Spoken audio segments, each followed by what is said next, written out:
on the record. Cause number 18-3-008-163. And we anticipated that we'd have our GAL testifying first, is that correct? Yes, Your Honor. Present? Yeah, she's Ms. Moreno? All right, come on up. Yeah. Come up and please state your full name and spell your last name for the record. Katie Moreno Maldonado, Moreno Maldonado. Thank you. Do you swear or affirm to tell the truth in these proceedings today? Yes. Thank you. Come over here. It's nice to meet you. And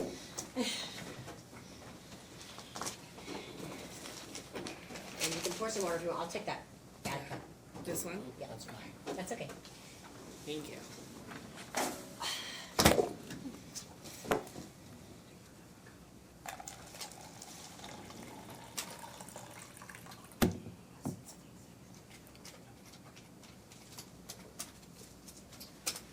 Your witness, Mr. Phillip. Thank you, Your Honor. Good afternoon, Ms. Moreno. Good afternoon. Thank you for appearing today. Mhm. You were appointed, I believe, by Commissioner Sasser to serve as a guardian ad litem on this case. Is that correct? That sounds correct, yes. Okay. And you submitted a report and filed it with the court on April 10th of 2023. Is that correct? Yes. Okay. And I'm not attempting to stretch your memory, but I forgot to get an extra copy of the GAL report. Oh, here. So that would help. Thank you. I might have messed it up a little bit.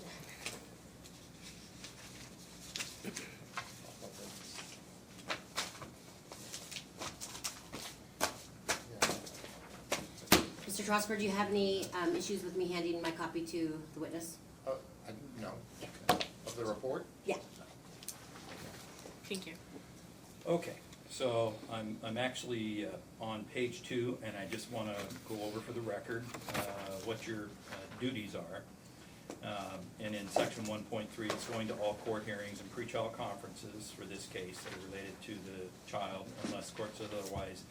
And then number 2, investigating and reporting factual information to the court on issues set out below. Then the order further states that you are to investigate and file a report only on the issues checked below. And those issues are, 1, all issues related to making a parenting plan for these children.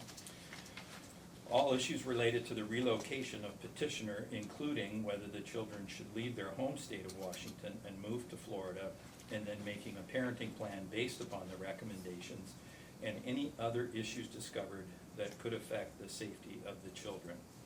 And your report appears to deal with those specific issues, correct? Yes. Were there any issues beyond that that you felt needed to be addressed? No.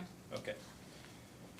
All right, so you had an opportunity to meet with the parties, Yes. and in your report you indicate that you interviewed the children Mac McElwain, Mira McElwain, and Evelyn McElwain in person, is that correct? Yes. Okay. And in your initial appearance in court, I believe you were appearing by Zoom, and this would have been, I think, for a January, maybe it was a January hearing. Yes. And the court asked you, did you have a chance to speak to the children? I believe at that point you'd had some brief interaction with them. Yes, and, I had a brief. enough to inform the court that Mira, the oldest child, did not want to go. Evelyn, the next oldest, was somewhat ambivalent, and then Mac just didn't want to say. Correct. Okay. Now, since that time, you've had an opportunity to sit down and meet with the children face to face. Correct. Okay.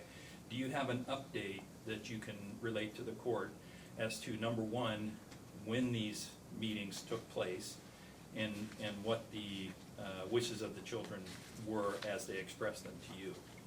Yes, I've met with the children a total of 3 times. One, the initial visit before that January, I think it was 23rd hearing. Then there was a visit shortly after, I believe, Mom's first trip down here. I do not recall the date exactly. And I went out to the home of Mr. McElwain in Carson, Washington, to meet with the kids. And then my most recent visit was May 12th. Okay, so the visit before the May 12th, what were the kids relating to you? Mira continued to relay that she wanted to remain in Washington. Evelyn was still saying, I don't know, not really expressing anything specific. And then Mac also continued to say he didn't want to have to choose. Okay, and then after that meeting, the children did have an opportunity to go to Florida and visit with their mother, is that correct?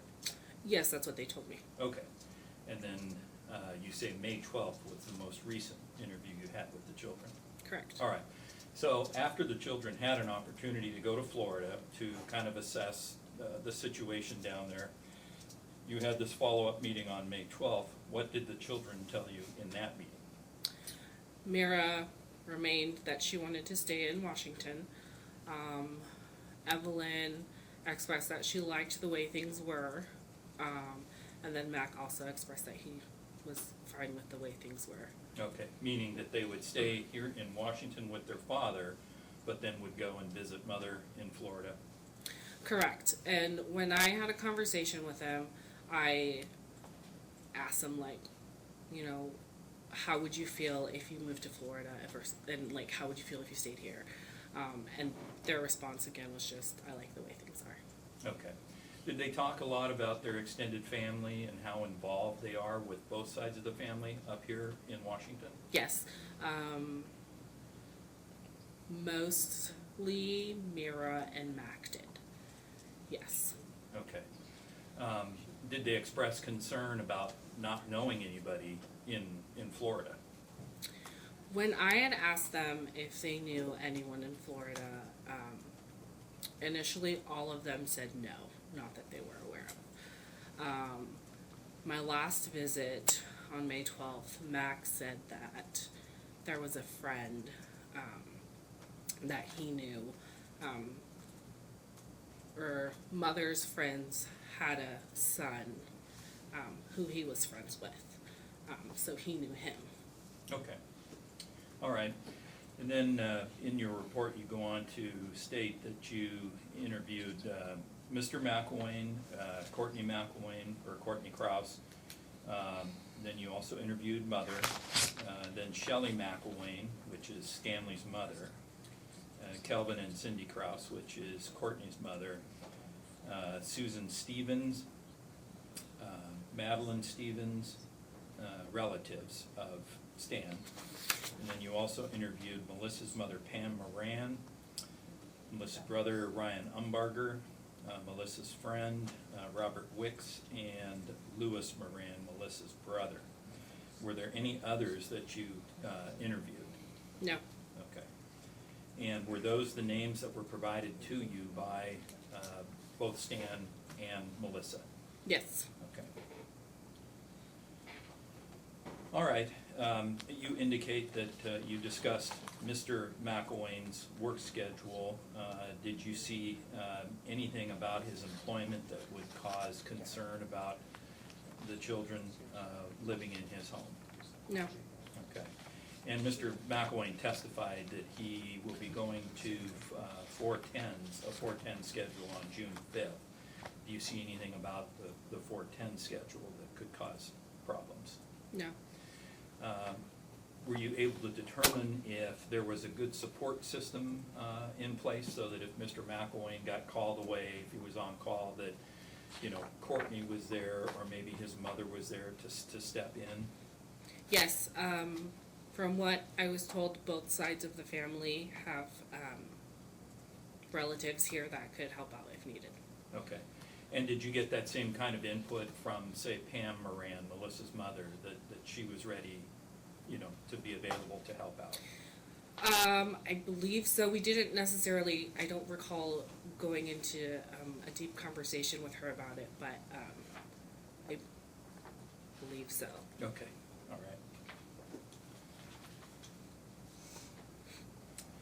Did you have a chance to discuss with the parties, how the children were doing in school at all? Yes. Okay, and what was your finding based on those conversations? At my visit at the home in Carson, Courtney and Stan McElwain showed me the most recent report card of the children that they had just received, and then kind of explained to me, because there were several different like numbers and columns, and so they explained to me how the school like read it. And the progress that the kids were doing, and then I also received the records directly from the school, which explained the same. Okay. Were you satisfied that they were performing well in school? Yes, they had shown they made progress. They're based on their grades, it didn't show any regression. Okay, all right. In your experience, does that surprise you, kids being involved in, their parental affairs, I guess? There's no way to ignore it. They're perceptive. But did it surprise you that the kids were continuing to do as well as they were doing, in the midst of all this conflict? I don't want to use the word surprised. I would want to say I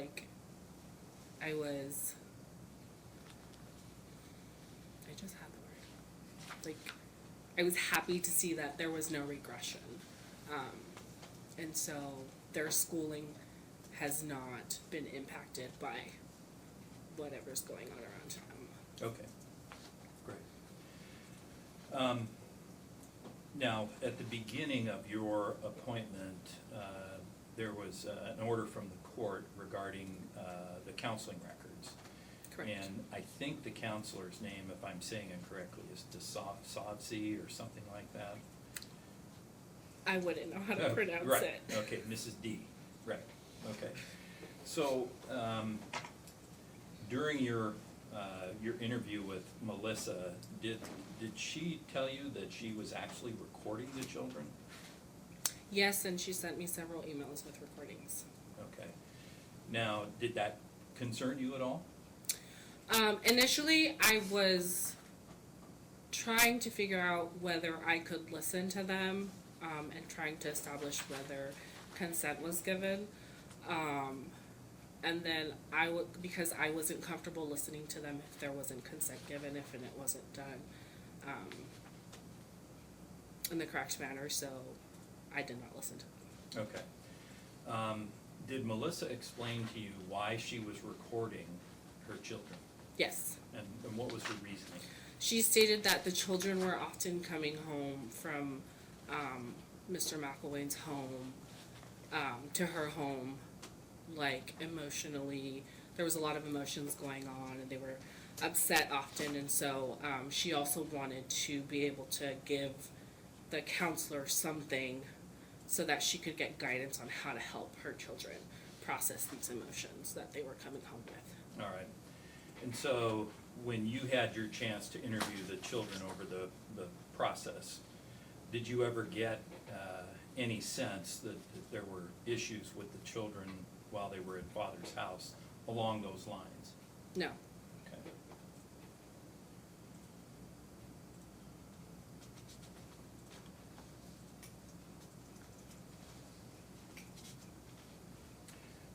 And so you actually went to Mr. McElwain's home in Carson. Can you describe for the court what the accommodations were? Was it suitable, a suitable house for 2 adults, 3 children? Yes, each of the children have their own bedroom.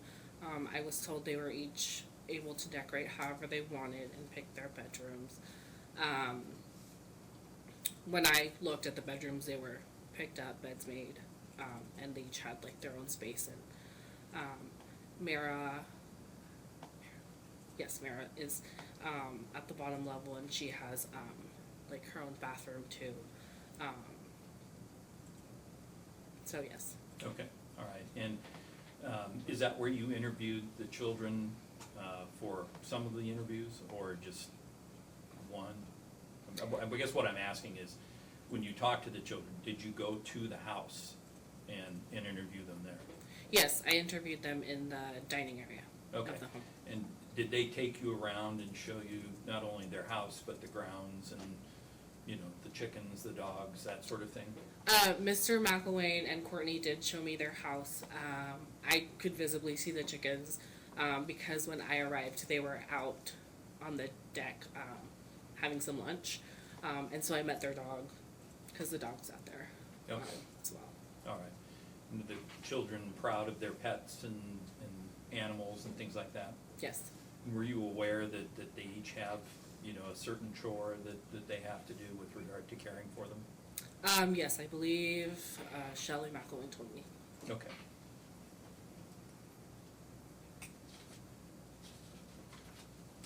Now, was there anything in particular about the individuals that I just mentioned? I'm trying to save a little bit of time here, but as we went through the list of people that you interviewed, was there anything that stood out about one particular interview, whether it be a concern or a compliment that you'd like to relate to the court today?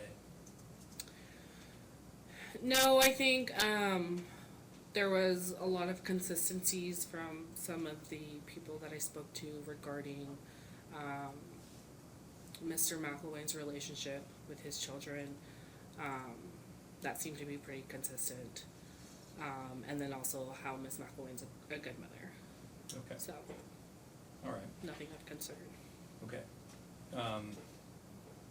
Now, you know that Ms. McElwain, or Melissa, has moved to Florida and has undertaken this plumbing job. My understanding is she's not actually working as an apprentice now, is that correct? That is what she told me. Okay. So she's basically a laborer at the plumbing company. She told me her title was a plumber. Okay, all right. And did you talk about what her wage is down there, what she earns? Yes. Okay.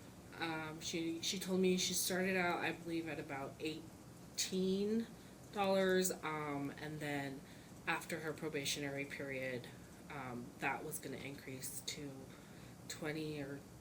22 Okay, an hour. all right. And then did you do a little bit of research on your own as far as what kind of a wage she could make as a plumber in the, say, the Portland metro area? Very briefly, and I just went on like Indeed.com really quick and looked up at plumbing apprenticeships, and I found a couple around the area. Okay. And how did the numbers compare to what she could earn up here versus what she could earn in Florida? Was there a noticeable difference?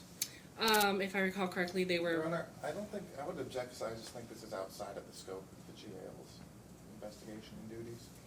Well, response, Well, Your Honor, she's an expert witness, Yeah, so I- she's able to consider. I agree. She hasn't been certified as an expert in what plumbers are. No, she's just talking about what, so you didn't want her to talk about when she talked to like the school or anything like that too? She's not an expert in talking to the school. Well, I so think she that- probably could be certified as an expert for discussing the school, and I think that that's squarely within the court-ordered duties of the jail, So- opining about job opportunities. I don't think she's opining about job opportunities, she's opining about what a salary pays for a plumber here and a plumber there, and I would think that you'd want that information in. I don't know why you wouldn't, but I wanna know, so. I would put it in, but I just don't think, I didn't expect the guardian ad litem to be the one to be supplying that information. If she looked it up so that she could make an opinion on what's the best parenting plan, and if things are in the best interest of the children, and if a move is in good faith or in bad faith, because that was her responsibility, then that would be a part of that information this court would need. So I'm gonna allow it, Okay. and you can change the weight of that by whatever other information you have. Go ahead. So did you find there to be any noticeable difference between what Ms. McElwain could make up here in that same role versus what she was making in Florida? The wages that I saw around the area were from 18 to 26 dollars an hour. Here in Washington? Here in Washington, I think there might have been one in Vancouver, but I think the one in Washington that I saw that stands out is in the Bellevue area. Did you look at the comparison between costs of living between the two places, though? I did not. Okay, thank you. All right.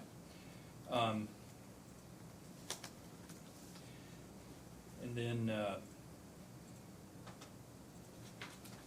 just look at the rest here. Oh, yeah, there's been some talk about some CPS filings.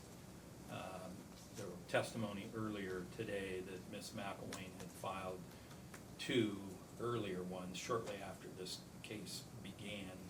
Were you aware of any of those? I was made aware of a CPS intake regarding guns in Mr. McElwain's home that Mac may have access to. Okay. And when I met with Mr. McElwain and Courtney Krause, they told me about it, and they told me they were just waiting for the investigator to come out to Carson to do a home inspection. Okay. And do you remember approximately when that was? When you talked to them about the CPS investigation?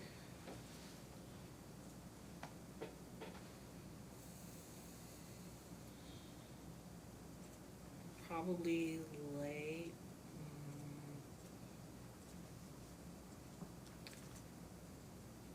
late March, early April. Okay. All right. Can I ask a question really quick, sorry? Did you hear about any other CPS reports that were made? Not that were reported to me, no. Okay, and did you do a search through CPS to see if there had been any other reports of CPS reports in the family? I did, and I haven't received records to date. Okay, got it. I was wondering why it wasn't in there. Okay, thank you. Okay, and would it surprise you to know that even though this current CPS report has been made, they have not been out to the house to do a home visit? It does not, no. Okay, can we divine anything from that gap in time? I mean, you know, in your experience, if CPS really feels like there's a dangerous situation there, wouldn't they implement a safety plan immediately? Ideally, yes, Right. Okay. but I don't know. All right, so you were familiar then with the allegations that were made by Ms. McElwain to the folks at CPS? Yes, about Okay. the gun in the home, yes. All right, and then after you had an opportunity to visit the home, to speak with Mr. McElwain, to speak with Courtney, were you satisfied that evidently the risk or the concern, you know, was unfounded? Yes. Okay, I'm gonna jump in again, sorry. okay. Did you talk to Ms. McElvain about this, the allegation? I don't recall. Oh, okay, so you don't know what her position was on that? No. Okay.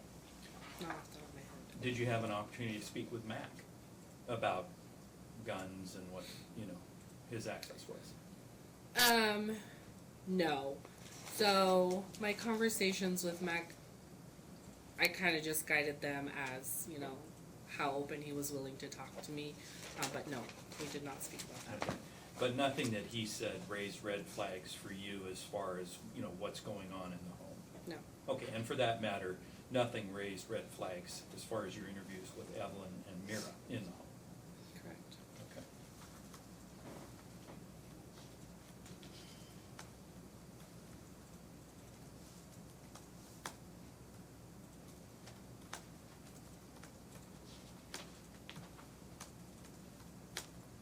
All right, so after your investigation was complete, were you able to, I guess, reach an opinion as far as whether or not these children should be relocated to Florida? Yes. Okay, and what is that opinion? My opinion is that it's in their best interest to remain here in Washington with Mr. McElwain. All right. And I think in your report you talked about, you know, the possibility of the children getting to know Florida. I think that was the phrase. What did you mean by that? I meant it's a foreign place to them. They're not familiar with it. From what they told me, they don't know people there. They don't have like relatives there. So when I said that, when I wrote that, I meant like become familiar with the space they would be in, make friends as they visit, and become more comfortable with the place they would be at versus just being put there Okay. right away. And you feel that the children will be able to maintain their bond with the mother through summer visitation, holiday visitation, FaceTime, Zoom hearings, you know, things like that? Based on what the kids told me, yes. Okay, They told me that that's what they would be comfortable with that and they would be happy with that. So okay. Did they give you any indication to think that Mr. McElwain or Miss Kraus were somehow interfering with that communication, blocking the phones, ignoring the calls, you know, that sort of thing? no.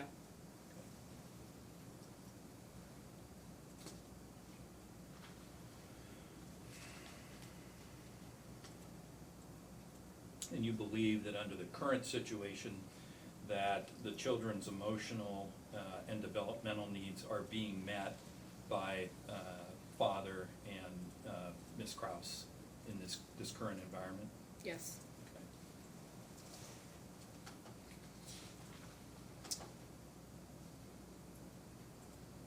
You believe the children benefit from this village concept? When I say village concept, I'm thinking of it takes a village to raise children. Do you think that they benefit from this frequent interaction with his side of the family, Miss McElwain's side of the family? Yes. Particularly with my last visit, Mira expressed that it worried her to not be able to be around both sides of the family if they were to move to Florida. Okay, and if they were to move to Florida, do you see any means or method for them to maintain those relationships solely by Zoom and FaceTime? No. Okay. Did you feel that either parent was interfering with their decision-making process or their thoughts around moving? No. And I'll follow up with that. Did you get any indication that Mr. McElwain or Ms. Kraus were attempting to alienate the children in any way? No. Back to your question. Yes. My last visit, Mira did express that she, during her visit in Florida, felt that some comments that she felt Miss Melissa McElwain was upset with her for expressing wanting to stay in Florida. Stay in Washington, you mean? I'm sorry, yes. That's okay. Stay in Totally Washington, and that some of her comments had her going into a negative mindset for Okay. herself. And did I don't know if you got into this at all. Was there any conversations about either parent speaking poorly of the other parent in front of the children? With the children, no. Yeah, okay. And then, go ahead. No, that's fine. Well, I really wanted to ask about the counselor. You never reached out to the counselor yourself and talked to the counselor? No, I had a brief conversation with her because I physically went to go pick up the records, and so I had a very brief conversation with her. Do you want me to show it? Yeah. So she told me that she had been working with family for a very long time since the beginning of the Dissolution. the dissolution, and that she was very concerned about the family, and she expressed that she thought Mr. McElwain was a sociopath based on her experience and her expertise. Great, thank you. And did you agree with that assessment based on what you've seen? Not having the education on being able to determine someone being a sociopath, and based on my interactions, no. All right. And again, I think you testified that after your investigation, you have no concerns about Mr. McElwain and his relationship with his children, or Corey, or Courtney Kraus. Correct. Okay. All right. Wait, one more question on that, sorry. Okay. Regarding the counselor, did you ever learn if she was listening to those recordings? I did not. Okay. And I want to follow up on that. That was going to be one of my next questions. Did it strike you as odd that Miss McElwain would feel the need to record her children and deliver those to the counselor? I could understand why, after she explained to me why she was doing it, I could understand why she was doing it, to try and help her children process whatever emotions they were going through. I just didn't feel comfortable that the children weren't aware that they were being recorded. And, I mean, if the children were saying they were upset about this, wouldn't you think that maybe they would relate that information to the counselor without the need for a recording? Based on what Miss McElwain told me and that the children were comfortable with her, I would assume yes. Right. And so, I guess from my perspective, submitting recordings to a counselor of the children making statements that Ms. McElwain supposedly wanted them to hear. Well, Do you I think- would object to that conclusion. Well, Well, I think that's what part she of the said. question. She said she wanted the counselor to hear those statements. That's what she said, right? Well, the conclusion that Mr. Foley made, that, I took that, maybe I misunderstood, Maybe I but I did took too. it to mean she wanted the Them to kids make to those say statements. what they wanted to Yeah. hear, as if he's implying coaching. That was my understanding of what was just said. well, okay, let's take the coaching out of it. Well, The only was no reason coaching. I can think that somebody would record their children is because they've said something that she wants The the counselor. counselor to hear. Okay? That was my understanding of why they were being Okay. recorded. And I sort of juxtapose that against the children who have concerns that they relate to their mother without recording.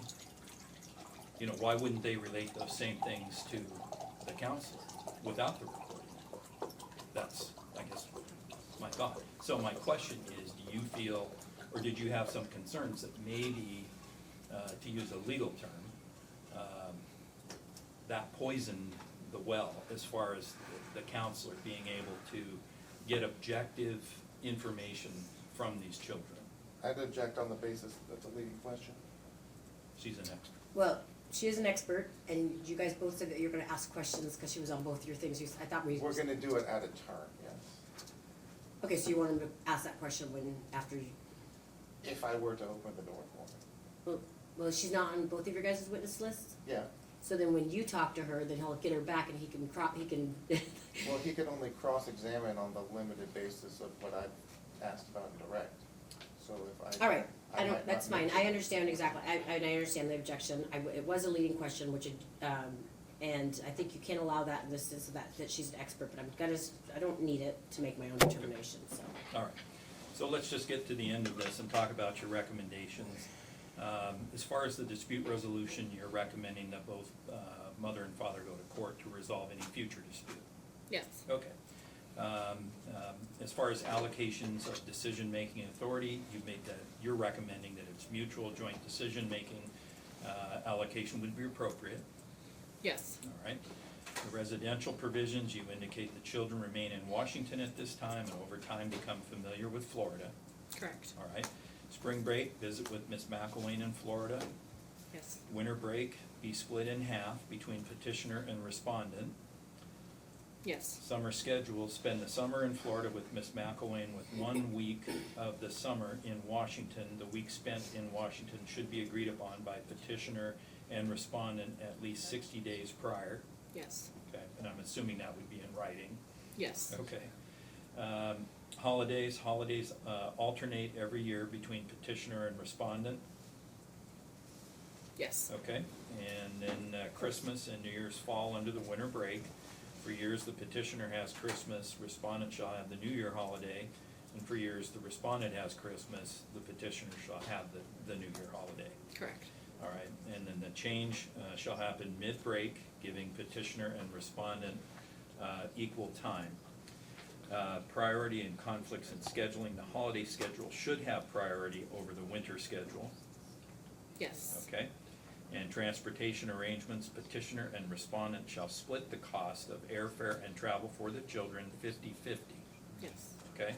The receiving parent should be responsible for making appropriate transportation arrangements. Any party providing transportation for children should have a valid driver license, auto insurance, and proper safety seats, Yes. okay? And then recommendations pertaining to services such as evaluations, parenting classes, or counseling. Petitioner and respondent to take co-parenting classes independently. Yes. Because they both expressed that it is difficult for them to communicate and co-parent, so I think doing it together would not be a good idea. Right, okay. And I guess that would be maybe one of the reasons not to attend medical appointments together, dental appointments together, because they don't get along. Correct, but Okay. they could both make the decisions. All right, and then subsection B of that paragraph 9.4, you indicate petitioner and respondent agree on a counselor for the children to see within 60 days. Upon agreement, Mira, Evelyn, and Max start seeing the counselor as soon as possible. Yes. Okay, now, I just wanna go back and touch on the concerns that were raised when Mira confided in you the conversation she had with Melissa while she was in Florida. Okay, were you aware that she had confiscated her phone and had gone through her texts? And It was not. Okay, but she obviously had some negative reaction to comments that her mother was making. I object to the phrase, the confiscated the phones. I don't think that's been established. I think the opposite's been established, that she had the phones at that point. I think that's just misstating the record. Who had the phones? The kids, they were at during spring break, they were at my client's house, they had their phones. That's when they were confiscated. So are That you, hasn't been proven. I mean, so they just, okay, he testified that when they came back from spring break, they they did no not, they longer no had their longer phones. had their phones, and he's never received the phone back he purchased, so. Yeah, and that's his testimony, and we've Yeah. got our own testimony All about right. that, but, Mhm. it was never been suggested that they were taken, that they didn't have their phones while they were with my Well, client. really, honestly, the fact of the matter is, she doesn't know anything about this. Yeah, Yeah, so she said she doesn't know anything. Okay, and so your recommendation for them starting counseling as soon as possible, do you have some concerns about the information that is being passed on to the kids by Melissa, given their desire to stay in Washington? Yes, but I also think there's a lot going on, and for them to have someone to just be able to express themselves is going to be something that will be healthy for them and gaining coping skills or whatever Okay. whatever And- tools they may need. All right, and given the history with the existing counselor, do you believe it would make more sense to just have somebody start fresh with the children? Yes. Okay. All right, and lastly, other recommendations, neither parent should discuss this action with or in the presence of the children. Neither parent should disparage the other parent or other parent's friends, partner, or family to or in the presence of the children. I did want to ask you about that. Was there anything that you discovered in your investigation about the way that Miss Melissa McElwain was referring to Mr. McElwain's wife? No, not Okay. from the kids. Okay. From anybody else? Directly to Miss Kraus, no. Okay. All right, and then you're asking to be released within 60 days of filing this report? Yep. Okay, all right. All right, thank you, that's all I have. Cross-examination? thank you. Ms. Marino, how long have you been a guardian ad litem? For Title 26, Sure. 2 years. And are you any other type of guardian ad It litem? was a CASA, court-appointed special advocate, When did you start doing that? 2020. And how many guardian ad litem cases have you done? CASA or 26? Just 26. 3. 3. And then how many CASA cases? 100. 100. Then were those, so that was 100 since 2018? Yes, I was a staff guardian ad litem with the Clark County, oh gosh, what's it called? Clark County CASA program through the YWCA. Okay. So how much time on those CASA cases would you typically spend on each case? It varied because my caseload increased rapidly towards the end of the Clark County organization.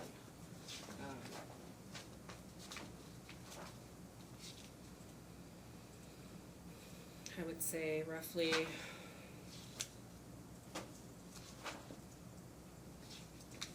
5 to 10 hours a month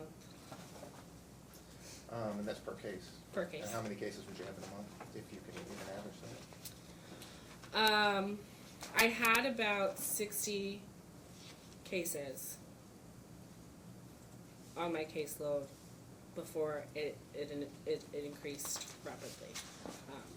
So I'd say about 60 cases. So then after being certified as a Title 26 guardian ad litem, have you participated in any continuing education?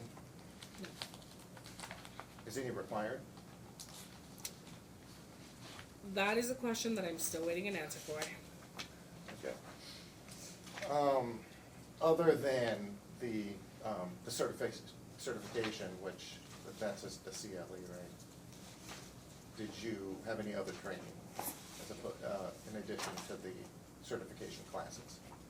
For Title 26, no. What about for the CASA? Yes, I went through 3 months of training. Okay. And then how long was the Title 26 certification? What did that entail? That was split, if I recall correctly, into 4 days.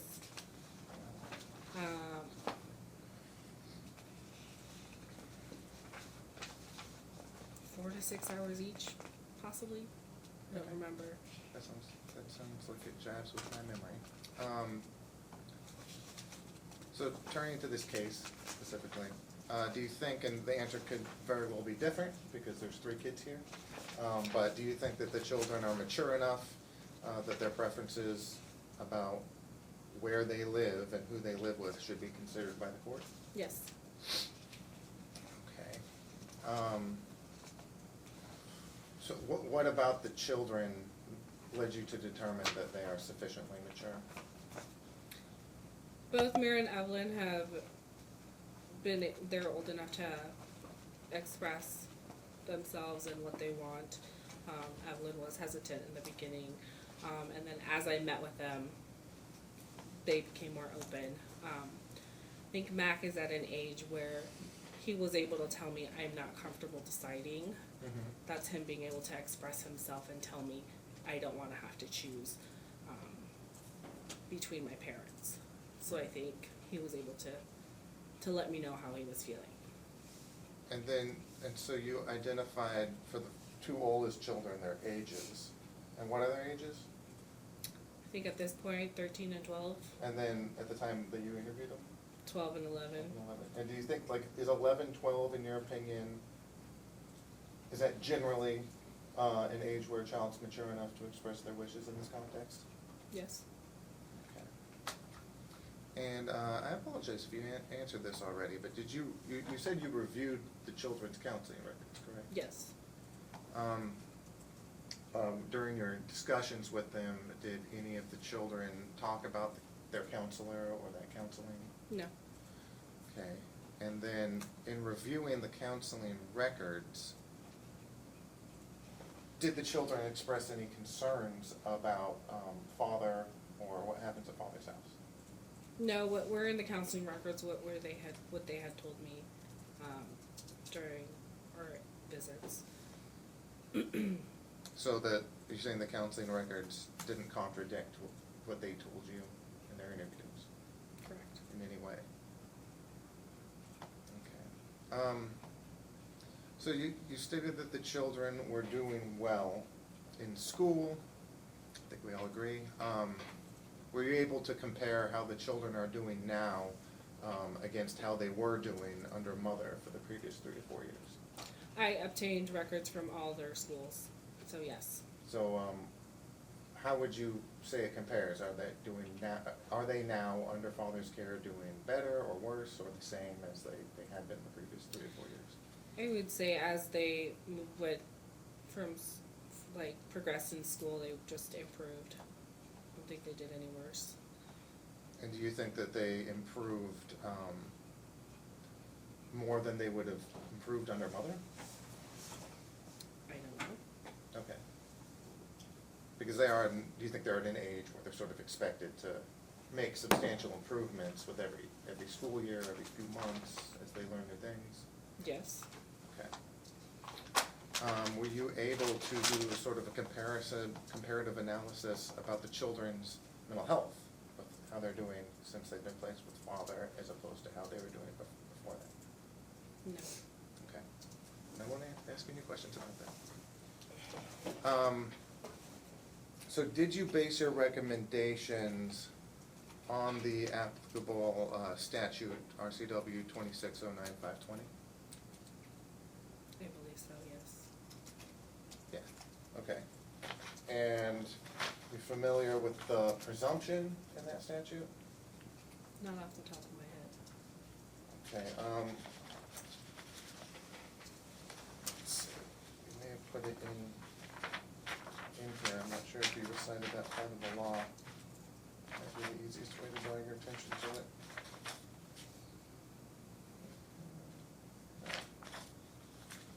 Okay, are you familiar with the rebuttable presumption that an intended relocation of the child will be permitted? I would have to read the statute.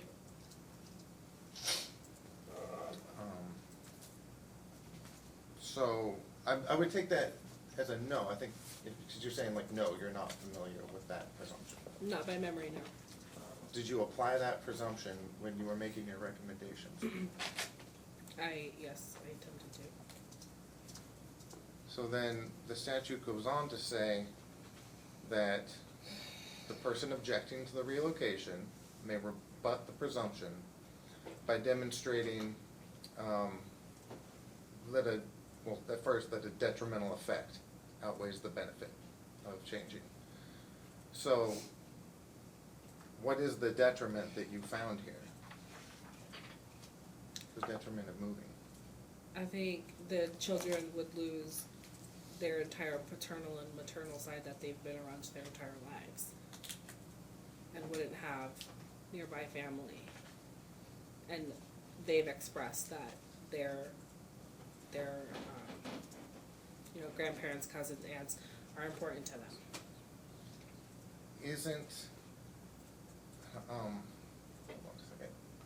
Isn't that typically the case when the Relocation Act is triggered? That the premise is that the child is being moved away from the people in place? I don't think that this, well, it's just not helpful for me as the fact finder. I don't think that is the premise. I mean, we do these, so I'm just gonna talk to you a little bit about it, and then you can get more information and maybe help shape what you're trying to do for me. Oftentimes in these cases, what I have is people moving towards their family. That is the whole point that they are making. My whole family's not here. I don't have the support system that I need. And so I know I'm taking this child away from the other parent, but I'm taking the other parent where I have a support system to help me.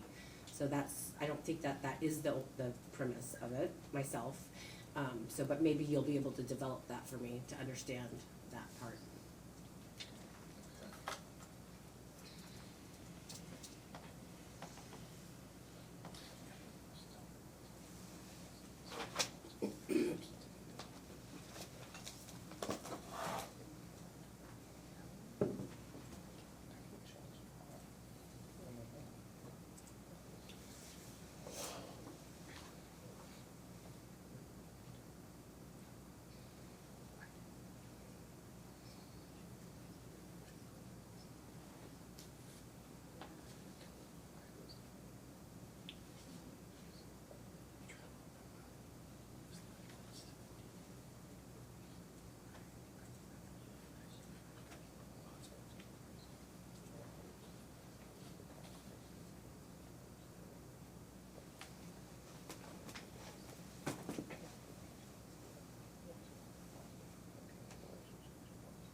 Thank you. So, all right.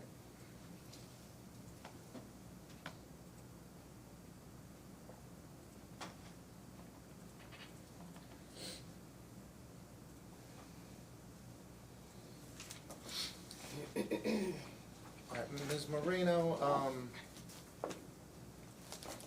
do you believe that Ms. McElwain has good faith intentions in seeking this relocation?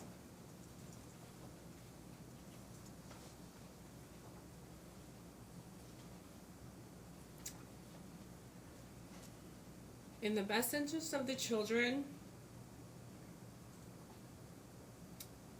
I believe she sees it that way because she was able to obtain a job that she stated that she could make a good living for her kids. However, moving away from family, where my understanding from what I was told is here in Washington, I wouldn't agree with that. Okay. Okay, so it sounds like you're saying that you think she's acting, you think that she thinks she's acting in the children's best interest, you simply disagree. Correct. Okay. Were you able to compare the quality of life, resources, and opportunities available to the kids in Florida relative to Washington? Other than what Ms. McElwain told me, no. And that sort of leads me to the investigation that you testified about earlier, that you said you did do some investigation into that, which was on Indeed.com. Correct. How long would you estimate that you spent researching that issue? It was very brief, less than 20 minutes. Right. And I wouldn't expect someone in your position to do more. When you were looking at what these plumbers would earn, were you paying attention to whether or not those were like licensed plumbers versus apprenticed plumbers or union? When I researched, when I researched, I put in apprenticeships for plumbing. Okay. So my assumption was that most, if not all of the items that would come up would be for apprenticeships. Okay, and did you look at any websites other than Indeed? No. Is there anything particular about Indeed.com that makes it particularly like reliable, in your opinion? No. Okay. So would you describe your investigation to that as being relatively cursory? Like relatively superficial? It was a very brief. I just kind of wanted to quickly look at if there was options in the area.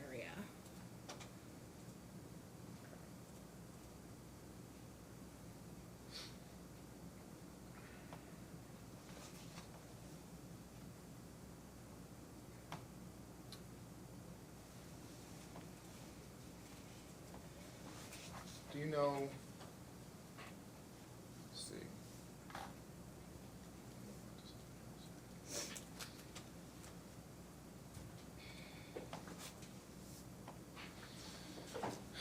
So you testified earlier about, to paraphrase, correct me if I'm wrong, but basically the inadequacy of using Zoom and phone in school breaks to maintain the relationship between the kids and the family members that are here in Washington. What do you think the effect of limiting the children's contact with their mother to Zoom, phone, and school breaks would be? My understanding was that Ms. McElwain had more flexibility to come while the kids were in school, based on what she told me, versus having all of her grandparents and aunts and uncles fly to Florida often. Seemed unbalanced. And what exactly do you mean by flexibility? Do you mean she could take time off work? That's what she told me. She told me During the that school. she had spoken to her supervisor and that they were working with her to be able to fly and see her kids here. Was that to see the kids whenever, or was that just during court appearances? That was unclear. Okay.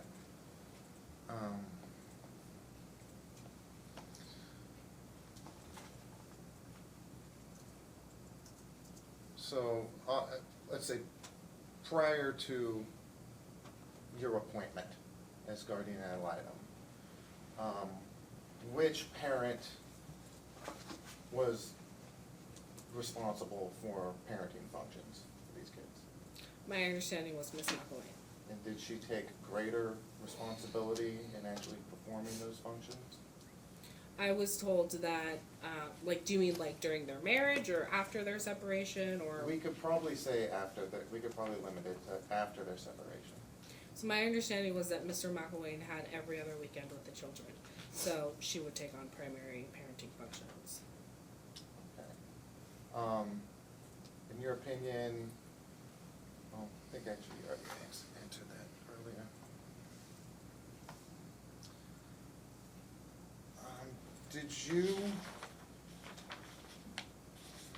Did you speak to Mr. McElwain's mother and father?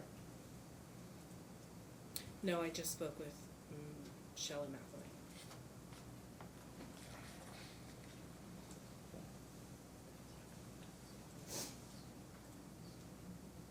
Okay. Did you speak to Ms. McElwain's mother? Yes. Did you speak to her father? You're referring to Melissa McElwain? Yeah, did you speak to Melissa's father? Melissa's father, no.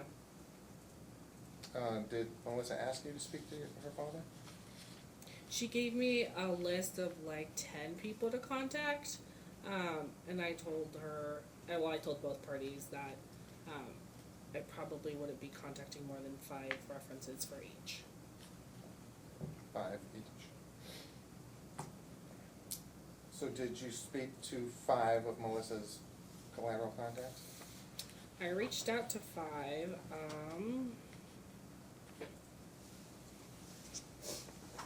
But I only spoke with 4.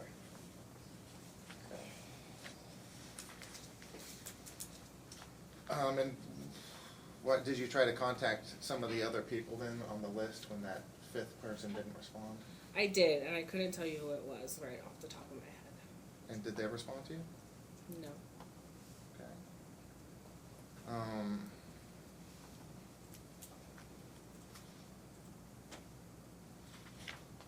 And this isn't a problem, I'm not trying to imply that it is, but just to confirm it, you didn't put Ashley Nichols on the list of collaterals here. Section 5 of your report, page 3, persons contacted, interviewed. Oh, but I did speak with her. But you did speak with her, right? Yes. And was that somebody that father suggested you speak to? I believe so, yes. Did anybody inform you that Ms. Nichols is married to the cousin of Courtney Krause? I think Ms. Krause mentioned that she was cousins with Okay. her. Okay, good. And did anyone inform you that Ms. Nichols had also worked for Mr. McElwain's mother? No.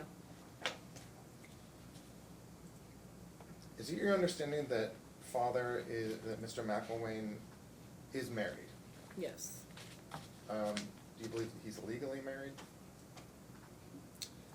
I haven't looked at court records. I'm gonna object to relevance, Your Yep. Honor. Well, that relevance would be, would it affect, this is my next question, would be, would it affect your recommendation if you learned that that wasn't the case? No. No.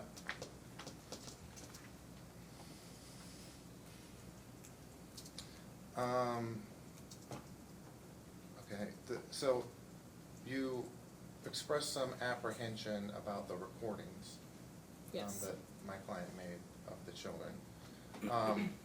Was your only concern the fact that this is a two-party consent law and a state, and you weren't certain whether or not the children had affirmatively consented to these recordings, or do you have other concerns? Yes, that was my concern. So your only concern was that you didn't know whether or not the kids were aware of those recordings? It was my concern that they weren't aware of it, but also that I wasn't I wasn't sure that it was legal to do so. Right, okay. And then I'd have just a few fairly standard questions to close out. Did anyone ask you to interview the kids a third time after they returned to Florida? Mr. McElwain reached out and stated that the kids wanted to speak with me. Okay. Did you, during the course of your investigation, have any communications with Mr. Foley or his law office in which neither Melissa nor her attorneys were present for or CC'd on at the moment? Yes. And what did you talk about? Me testifying today. When was that? Yesterday. Did anybody ask you to testify a certain way or say a specific thing? Nope. Did anyone try to influence your testimony today in any way? No. I believe that's all my questions. And before we go back on, I don't know if you need to redirect, and if you do, you should probably make it very brief. I think I got a lot of information here. You guys set this up for a one-day trial. You have several witnesses still on your witness list, and I have no trial dates for a long time. So just want to let you guys know that in case you want to. Speed it up. Okay. When One- are your next trial dates? Are you able to? You'll be in October probably. So. Oh, okay, Ms. Moreno, thank you for that. Just a quick topic question. When you were appointed, you were to look in to see whether or not this move to Florida was appropriate for the children and for Ms. McElwain. My question is, did Ms. McElwain come to you with any information and say, hey, here's why Florida is such a great place, here's why it would be so much better than living in Washington? She just told me that she was able to get in with a really good company that her friend referred her to, who he also worked for. Okay, so did she provide you any information on the cost of living in the particular county where she was going to be residing? No. Did she provide you with any information regarding housing in the particular area where she was going to be residing? No, she just told me she had obtained a house in a gated community that was really nice. Okay. Did she provide you with any information regarding the schools, the teachers, the curriculum, the standards, as far as, how good the schools were? No, she just told me that the bus stop was right outside the neighborhood, and it was like I want to say 3-minute walk if the kids chose to walk to school. Okay. And did she provide you any information on medical, dental, other type of medical information that the kids would have down there? No. Okay. Would you have expected her to give you that info? Honestly, I didn't think about it. Okay. All right. But you don't have it, so. No, I don't have it. Okay. All right. That's all I have. Thank you. Did Ms. McElvain talk to you at all about other places that she thought about moving prior to this? No. Okay. And did she, when you said that the school bus was there to pick up the kids, was her intention to have them go to a public school?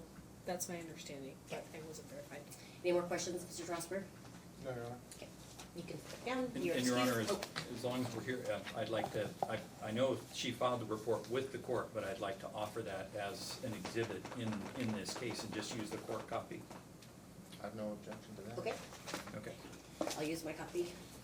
My understanding is that's not really, it's not necessary to enter it as an objection though, because you can Right. refer to, you can use, for Absolutely, purposes. but you're not objecting though. No. Okay. I Wanted know, to right? make sure. Thank you, Thank you're Ms. excused. Moreno. Thank you. All right, so where are we? I will recall Oh, yeah. Stan That's right. McElwain. Okay, and so before, Stan, while you're getting on Stan, go ahead, Mr. McElvain, sorry, but, it's 2:35, I'll take a break around 3:30, what are you guys thinking, because Jen's back there stressing out.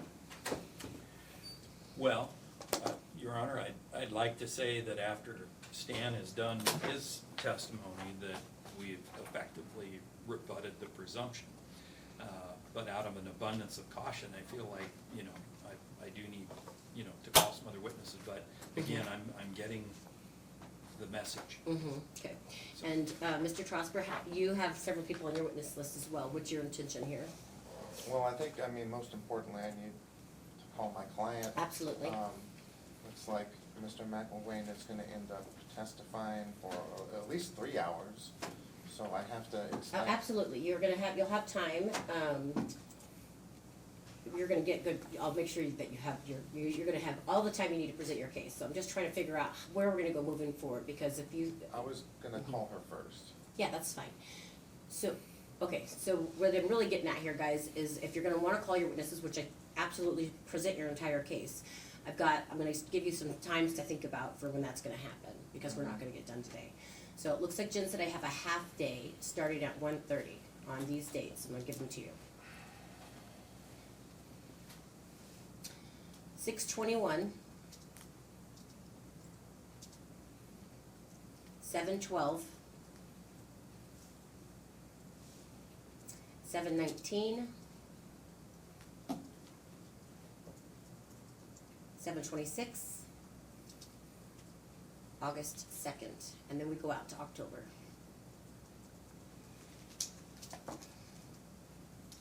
Or I can make, Uh-oh, The October from then on are full days, sorry, I forgot to put. I figured as much, yeah.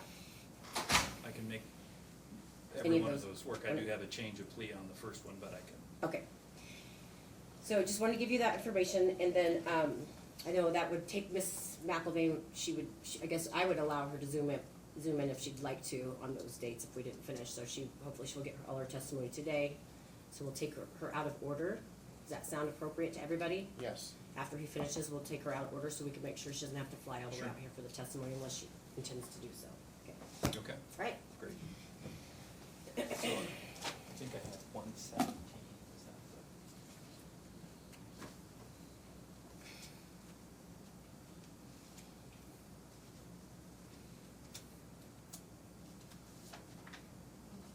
Okay, and then, Your Honor, I think I presented you with a Yes. courtesy, okay, and then Dylan, you've got yours.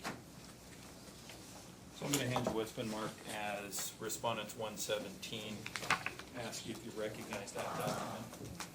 Yep. Okay, what is that? Text between me and Melissa's mom, Pam. Okay, and we touched on it a little bit earlier in Mr. Trosper's trial memorandum.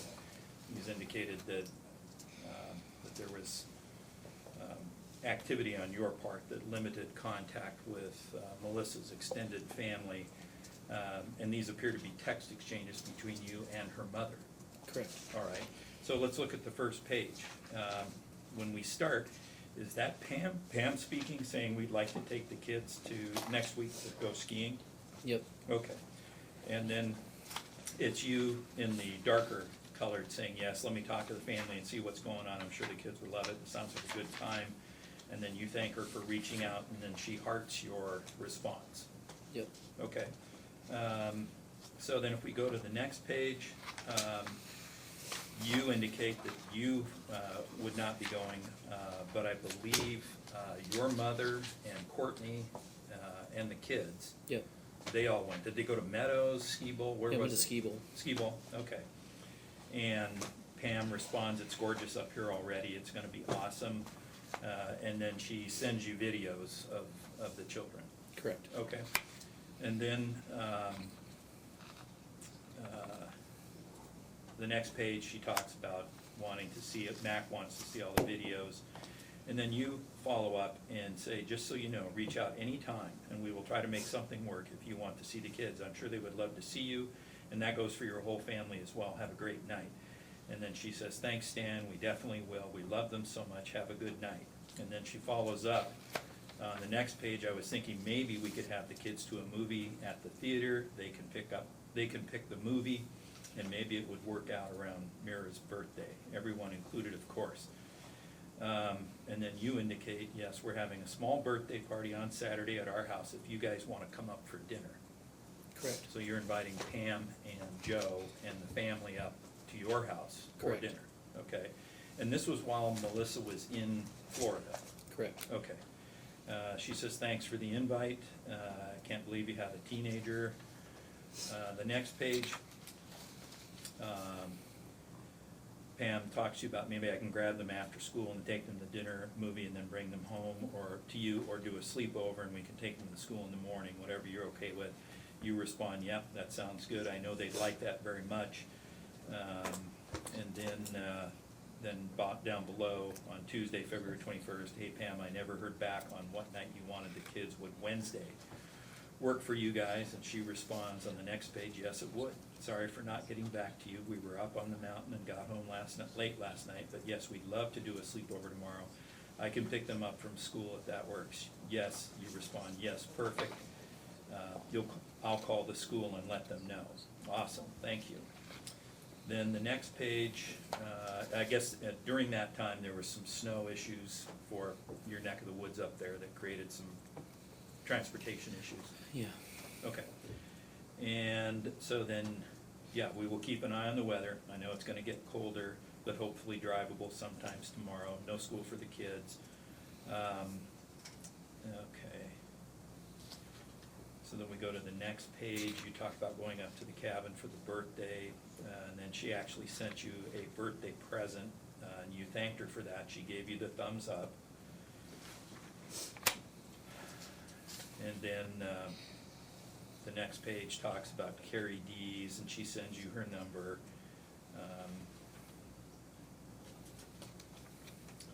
In the next page, you said, just saw a message from me that you guys might want to get the kids on the 9th from school. That sounds great. Not sure if you guys get the emails, but they have snow makeup days on the 9th and 10th. Pam responds, definitely, we would get them. I don't get emails, so thanks for keeping me in the loop. And then you confirm with her that she's gonna be picking the kids up. She says, yes, I will be there, and you indicate that the kids are packing their bags and they're excited to see them, and Pam responds, she can't wait to see them, and this was in March, okay? And,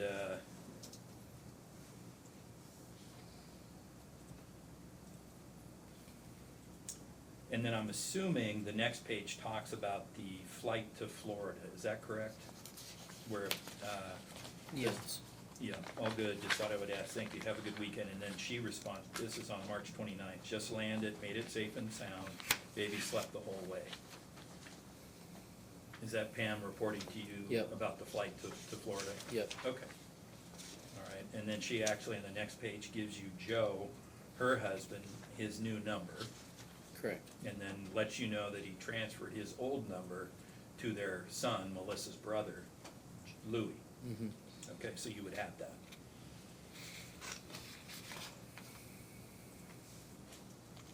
And then you say, that's fine, sorry, Louis was probably like, why is Stan texting me? And then Pam says, no, he likes being in the loop, so you're keeping Louis in the loop too now.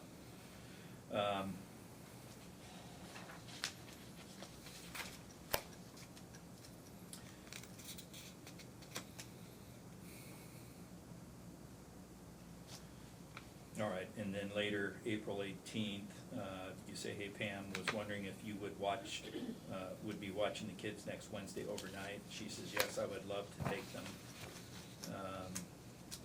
And then the next page, you talk about games, having them come to the games, Max Jiu-Jitsu.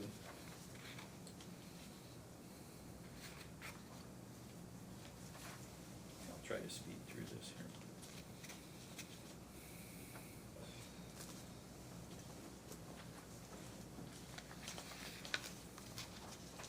I mean, if the court is going to read these, it might not be necessary to. Yeah, I'm good. Okay, I was just gonna highlight the high points, but I think you get the idea where I'm going. So, Yeah. I guess suffice it to say, you did have substantial and ongoing contact with Melissa's parents over the last 5 months. Yes. And is it your intention, if the kids are ordered to stay here in Washington, to keep up that contact and keep up that involvement? Yeah, I don't. That's a very important thing for the kids to have. You know, that's up to, you know, that's what they want, you know. Mm-hmm. Okay, all right, so I will offer 117. And then I think the rest of this, Your Honor, I could just do with Miss McElwain when she takes the stand, so. Sounds good. Thank you. Thank you, Stan, that's all I have. Anything else from you, Mr. Strasburg? Wait, Stan. Sorry. Just a couple. Okay. Yeah. Yes, ma'am. The exhibit admitted. 117? 117? Yeah, you've already ruled on my objection, so. no Okay, further. admitted. Thank you.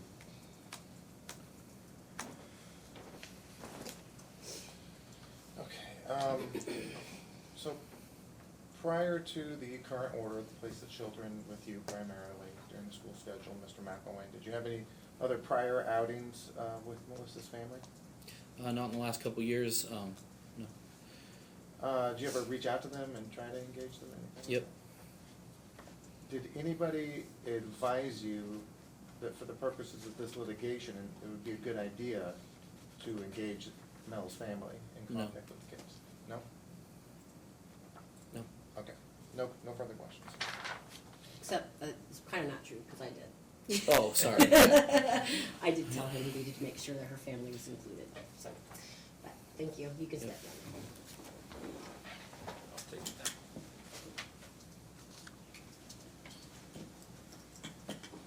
All right, let's get your client up here, Mr. Trosper. Okay, yeah.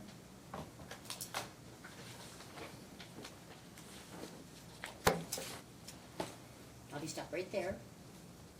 Please state your full name and spell your last name for the record. Melissa C. McLean, MCILW. Okay, and we'll have to speak up more because we're making a record. Okay. Raise your right hand.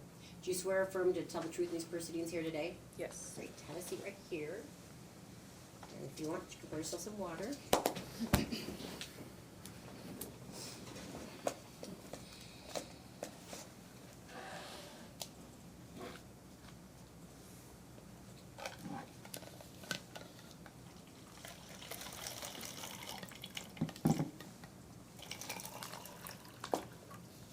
All right, your witness, Mr. Trusser. Thank you, Your Honor.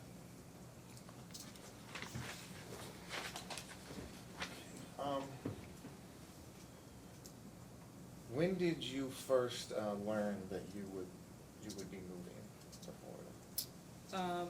I initially had applied for the job in September. At the end of October, I heard from the company, and then I had my interview November 7th, and was offered the job, I believe, the 11th. Okay, and when did you first notify Mr. McElwain that you'd be? I believe I emailed Stanley on the 11th, just letting him know that I was planning to take the job, and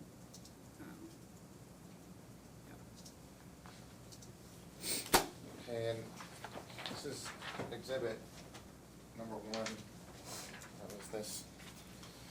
Is this the email that you spoke of notifying Mr. McElwain? yes. All right. Offered into evidence, exhibit number 1. No objection. Admitted?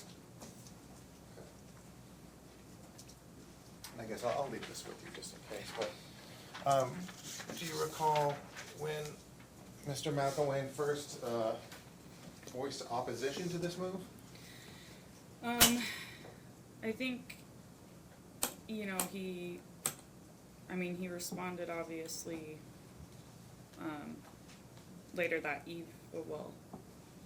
morning, but I believe on the 14th or 17th, he reached out to see if we could discuss it, outside of court and come to an agreement, and then, on the 18th, I was basically served with more litigation. Okay. So, let's see.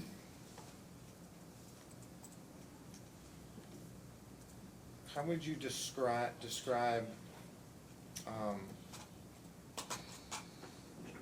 strength, nature, quality, extent of involvement, and stability of the children's relationship with you relative to Stanley, Mr. McElwain, I should say?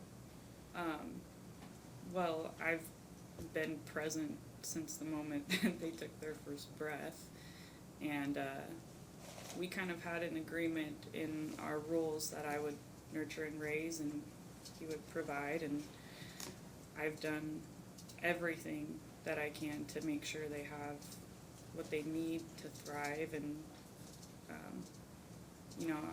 I have an amazing relationship with my children. I think I know they love their dad, but there have been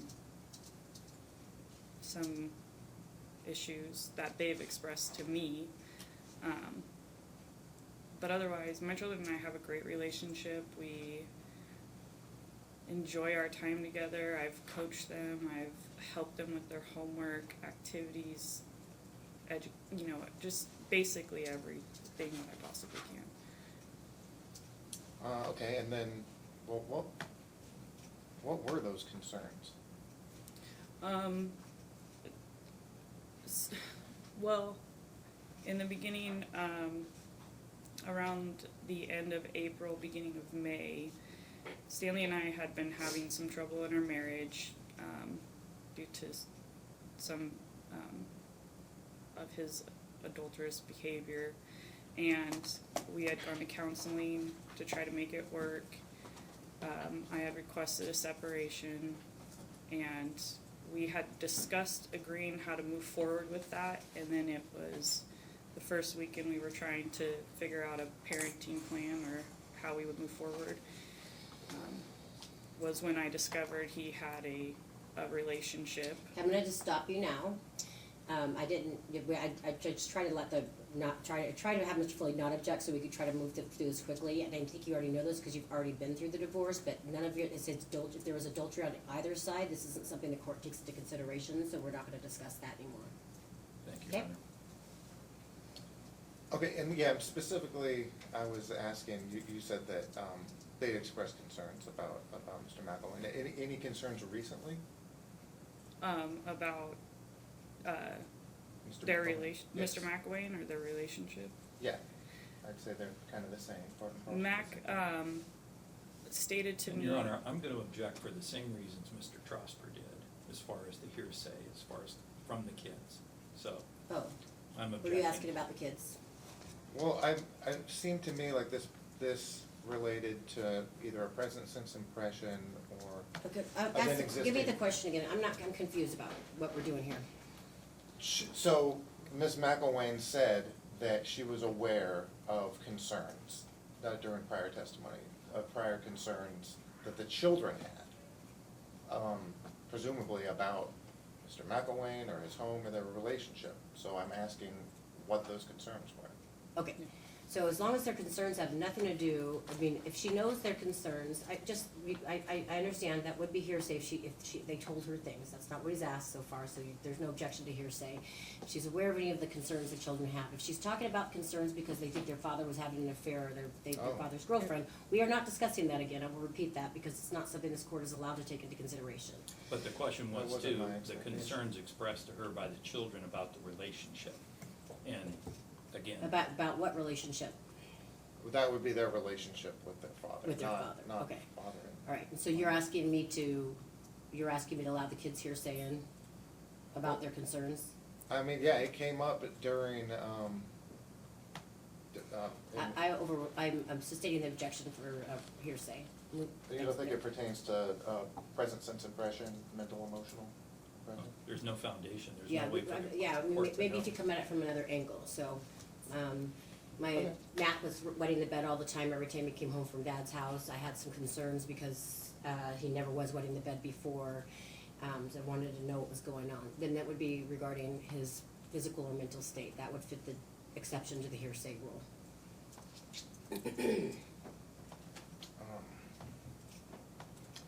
Okay. So, other than the children simply voicing their concerns to you, was there any reason that you thought that there were concerns? Yeah, like actually that I physically saw. Like, Yes. They would come Did you home. see a change in their demeanor or their physical behavior? Yeah, Mira, for quite some time couldn't go to sleep without crying herself to sleep. There was a lot of emotional issues she was having. She would beg me not to have to go over to their house, Same objection. and Your then Honor. Well, see, now I feel like the foundation might. It worked, I overrule the objection, go. there were multiple times where Mac came home. One time, for instance, his toes were all cut up because he was allowed to ride a bike repeatedly without shoes. And when his mother sent me a photo of it, she was like, he won't even put shoes on, and I was kind of like, well, then don't let him ride the bike. His toenails are falling off. And then there were times where he had road rash, like all up and down his body. There was one instance where they came home with severe sunburns, and I had asked, Do you know when that was, when he came back with road rash? Can you give a specific? there were multiple times. When was the most recent? I'm not sure if there's been anything recently, like in the last year or 6 months at least. But I don't know if there's Okay. what. Then the next thing you were speaking about was, Sunburns. Yeah, they had really bad sunburns to the point where Evelyn looked like she was wearing like a white bathing suit, and I asked him, hey, did you put any sunscreen on him? And he stated all he had was aloe vera. And I was like, okay, well, that's not good. And then this last December, for instance, Mira came home and she got in the car. She was really sick and had told me she felt bad all day, but that he had her go sledding with everybody. We got home, she immediately started throwing up. I took her temperature. She had a mild fever. I reached out to ask him if he had given her any medication. He said he simply gave her cough syrup, because I didn't want to give her extra Tylenol or anything if she had already had some, and take her to the hospital in that case. But there was, that happened. There were kids came home with staph infections at the end of, or Mac had one at the end of August. We addressed that, and then Evelyn ended up getting it like 2 weeks later in September, and we mentioned, he reached out and said he was going to take her to urgent care, and I was like, yeah, that's fine, please let me know when you're going, I'd like to attend, and I was not allowed to. And then he took her, she got diagnosed with ringworm and was given medication, but that got sent up to Carson and never picked up. And then the topical cream that he was told to get, he got the wrong cream, and it ended up making them worse. So I let him know I was going to take her back in just to get it checked out, and she ended up with ringworm and a staph infection at that point. There's just been quite a few things that I am worried about. okay, and then I'm going to return to one of these things you said. You said Matt got staph infections August, couple months later. Evelyn got one as well, and you were not allowed to attend? How were you prevented from attending? He had let me know that morning that he was probably going to take her in. I said, yeah, absolutely. I'm not working today, so let me know. I'll be there. And then I kind of waited a little bit to figure out when they were going, and after like 3 or 4 hours, I sent him a message and was like, hey, do you need me to take her? Are you coming? And he was like, oh, we already went. Okay. And I was kind of upset because I was like, well, why didn't you let me know? I told you I wanted to go. And he said his phone died, but the girls had their phones, and it's an hour drive to the clinic. So I kind of was a little frustrated by that. And then, let's see, was it, who ended up getting the ringworm and had the wrong cream? Was that Evelyn as well? Evelyn. Okay, that's what I thought. Do you remember approximately when that was? Is that around the same time she got the staph infection? Were those the same incidents? Yeah, so the week before, I believe he had taken her to the urgent care, and we kind of monitored them over the week because it's super contagious. Her friend ended up getting it on her face, and that's when I kind of clued into that. She didn't just have ringworm, she definitely had the staph infection, and so at that point I took her back in because we had to have antibiotics for Mac to get over that. And was this around October 2022, or was this later? So August, the end of Okay. August was when Mac got it. I think around like September 12th is when Evelyn ended up getting Okay. it. And then, why were the meds sent to Carson? He stated that at Costco, I don't think they had it, and so he sent it up to Carson, and I didn't realize there was a prescription that was needed, and then I actually got a phone call like a couple days later stating that there was a prescription in the White Salmon pharmacy, and had sent a text to him and was like, hey, To Mr. McElwain? yeah, to Stanley, and stated, hey, are you gonna pick this up? It was a Thursday night, we were exchanging the kids at the football practice. He said he would bring it, and after practice, we get in the car, and I asked Ev if she had the medication with her, and she said it was never given to her. And then when you said you said earlier he sent the meds to White Salmon. Was that Mr. McElwain or the doctor? Mr. Stanley sent the from what I understood, that he had stopped by the Costco after the appointment to get it filled. They didn't have it, so he had it sent up to a White Salmon pharmacy. Okay. But then you also said that initially someone picked up the wrong cream. Who picked up the wrong cream, and what was it? So ringworm. Okay, this is crazy. You guys, we have so little time. Let me talk to you about this really, I'm gonna get to the point here. Did Stanley, get the wrong medication from the pharmacy when you finally got this stuff? You said it was the wrong meds. That's, I guess, the most important part about this. He got the wrong topical cream, and he From didn't. where? I'm not sure where he got it. So it wasn't the one that was prescribed by the doctor? He didn't pick that one up at all. Okay, so then he went and picked some over-the-counter thing up and it wasn't the right stuff? Yeah. Okay, we're good there. Stanley is not keeping these kids clean, and they've got ringworm and staph infections. Noted. You spoke earlier about Mira crying herself to sleep. When was the last time that happened? I mean, Mira is, at least with me, there seems to be a heavy emotional letdown. Like, she confides in me quite a bit about just how she feels about certain things over there, and even yesterday, this whole thing that's going on, it's a lot for her, and she's kind of got thrown into the middle of it, and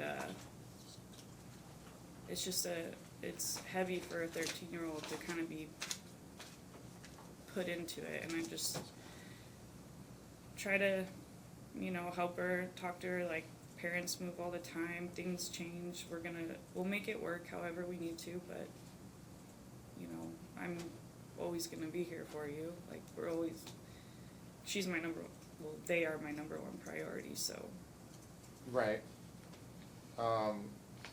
So, and I think my question was specifically, do you remember the last time she was crying about what Well, happened to coming back from Father's or going to Father's?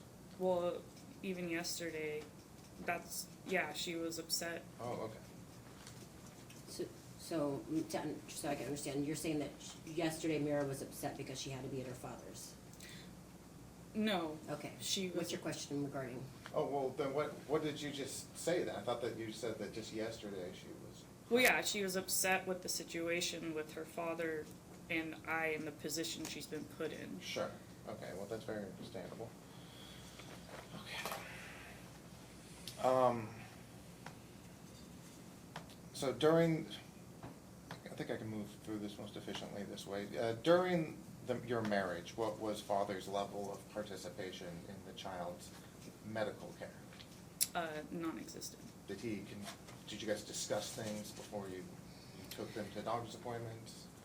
Not really. He let me just take care of them as necessary. I'd keep him informed of any issues that happened or anything that he needed to know. Did he attend any medical appointments? No, Did he ever ask to attend medical appointments? no. And then how did that dynamic change, if at all, after you entered your parenting plan, you guys separated? It didn't. He still, I let him know when the appointments were. He, and usually these are a couple weeks in advance. He still didn't come. There was a couple times where I asked, hey, would you be able to take the kids to this?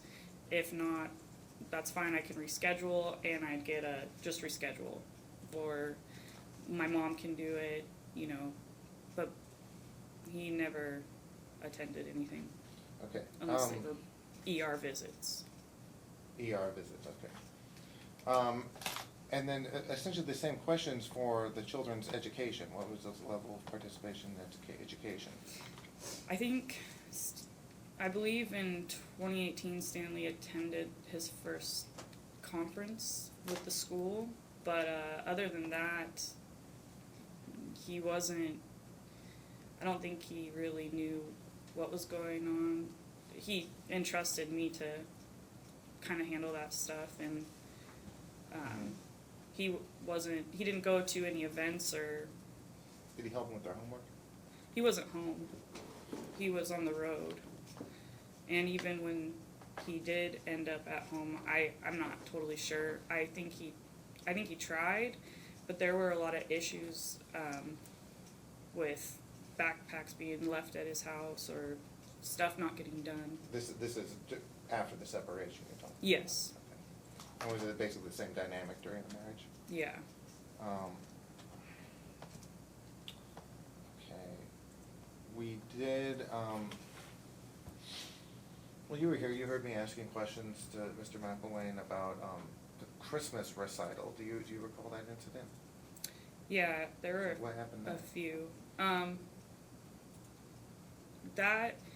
In that instance, they were at the Columbia River Gorge school, and the grade levels were split into 2 nights of Christmas concerts. So he came and attended Evelyn's, and then didn't come to Mira's, and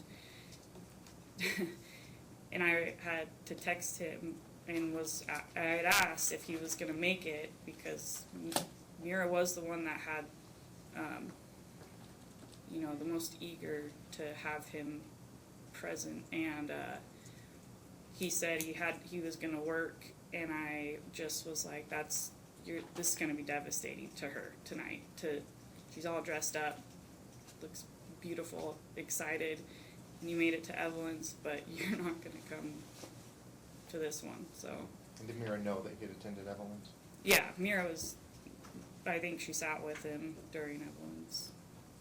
All right, and was that the effect on Mira, what you expected? Mira was pretty upset. Do you remember what school year that was? I believe that would have been 2019. They finished the 2018 school year, or no, that would have been 2018, because they finished the 2018 school year at Cape Horn, and then we went and did 2018, 2019 at Columbia River Gorge. Okay.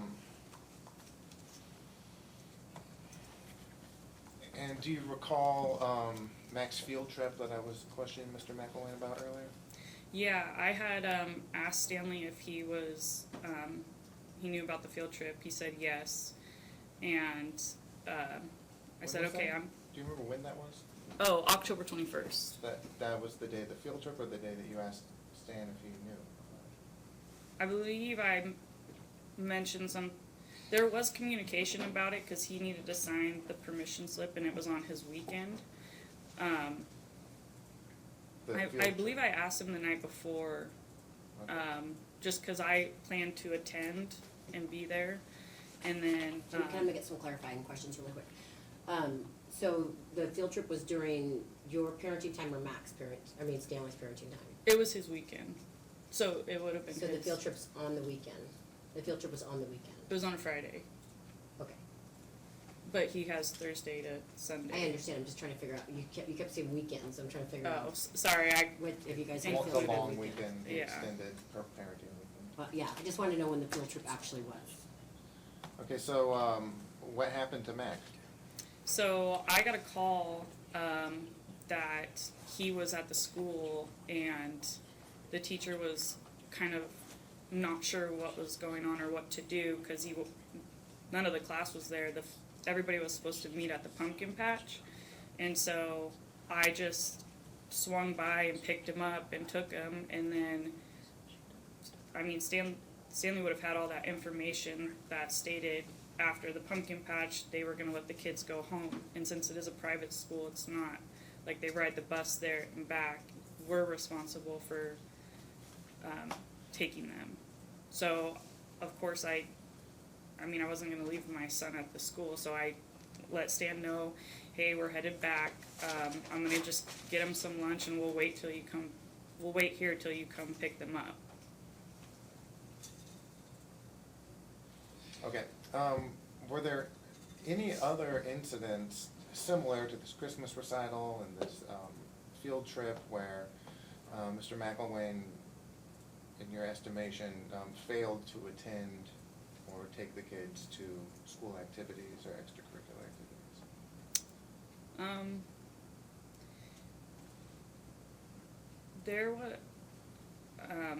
There was some issues with, I found this out later, that they were being taken out of school on Fridays while in public school. And there were some issues, like I said, during COVID with making sure Evelyn had all of the stuff her teacher required. Other than that, I don't think Stanley really attended a lot of them. At least not the ones we attended. He was never there. So. And how many school events would you attend? Most of them. Dances, pumpkin, they have like a Halloween carnival and science fairs, all that. And was this always because Mr. McElwain was working? Not always.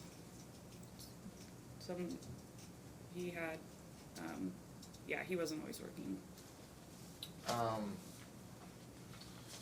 Do you remember when, like, just what years really is what I'm getting at, where he would pull the kids out of school on Friday? So that was during the, they were in Cape Horn Sky. It was during COVID when they kind of started to go back to the distance learning, but partially being in school. And, I found out later that he was pulling them out on Fridays just, Max said it, as a reward, and I asked him about it, and he said, well, we wanted to go fishing, we were camping. Okay, and then, let's see, Mr. McElwain spoke about you, well, you know what, you saw the text message. The text message where you said that you weren't going to take Evelyn to softball, you recall that Yeah. text message? So, how many days were you referring to when you said, I'm not gonna take Evelyn to softball? Well, I was mostly, During what period of time? mostly this evening, because we have this court trial, and Carson, or where they practice, I believe, is about an hour and a half away from where I would be able to take them. And part of my objection to signing her up during this time was that I just worried about making her committed to a team sport when there was all this going on, number one, but also, like, when I got back to town, then I would be kind of juggling to figure out how to get her to these things. And I love watching my kids play athletics, like, that's always been a priority. I just didn't think this time period was appropriate. And I did say that, because Mac was in jujitsu, I said, you know, why don't you let him keep doing jujitsu, because that's not as much of a time commitment.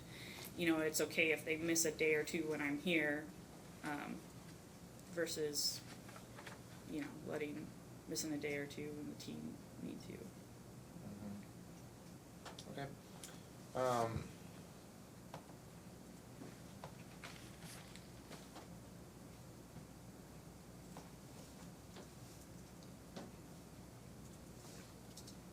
So, since we're still talking about school more or less, have the kids always done fairly well at school?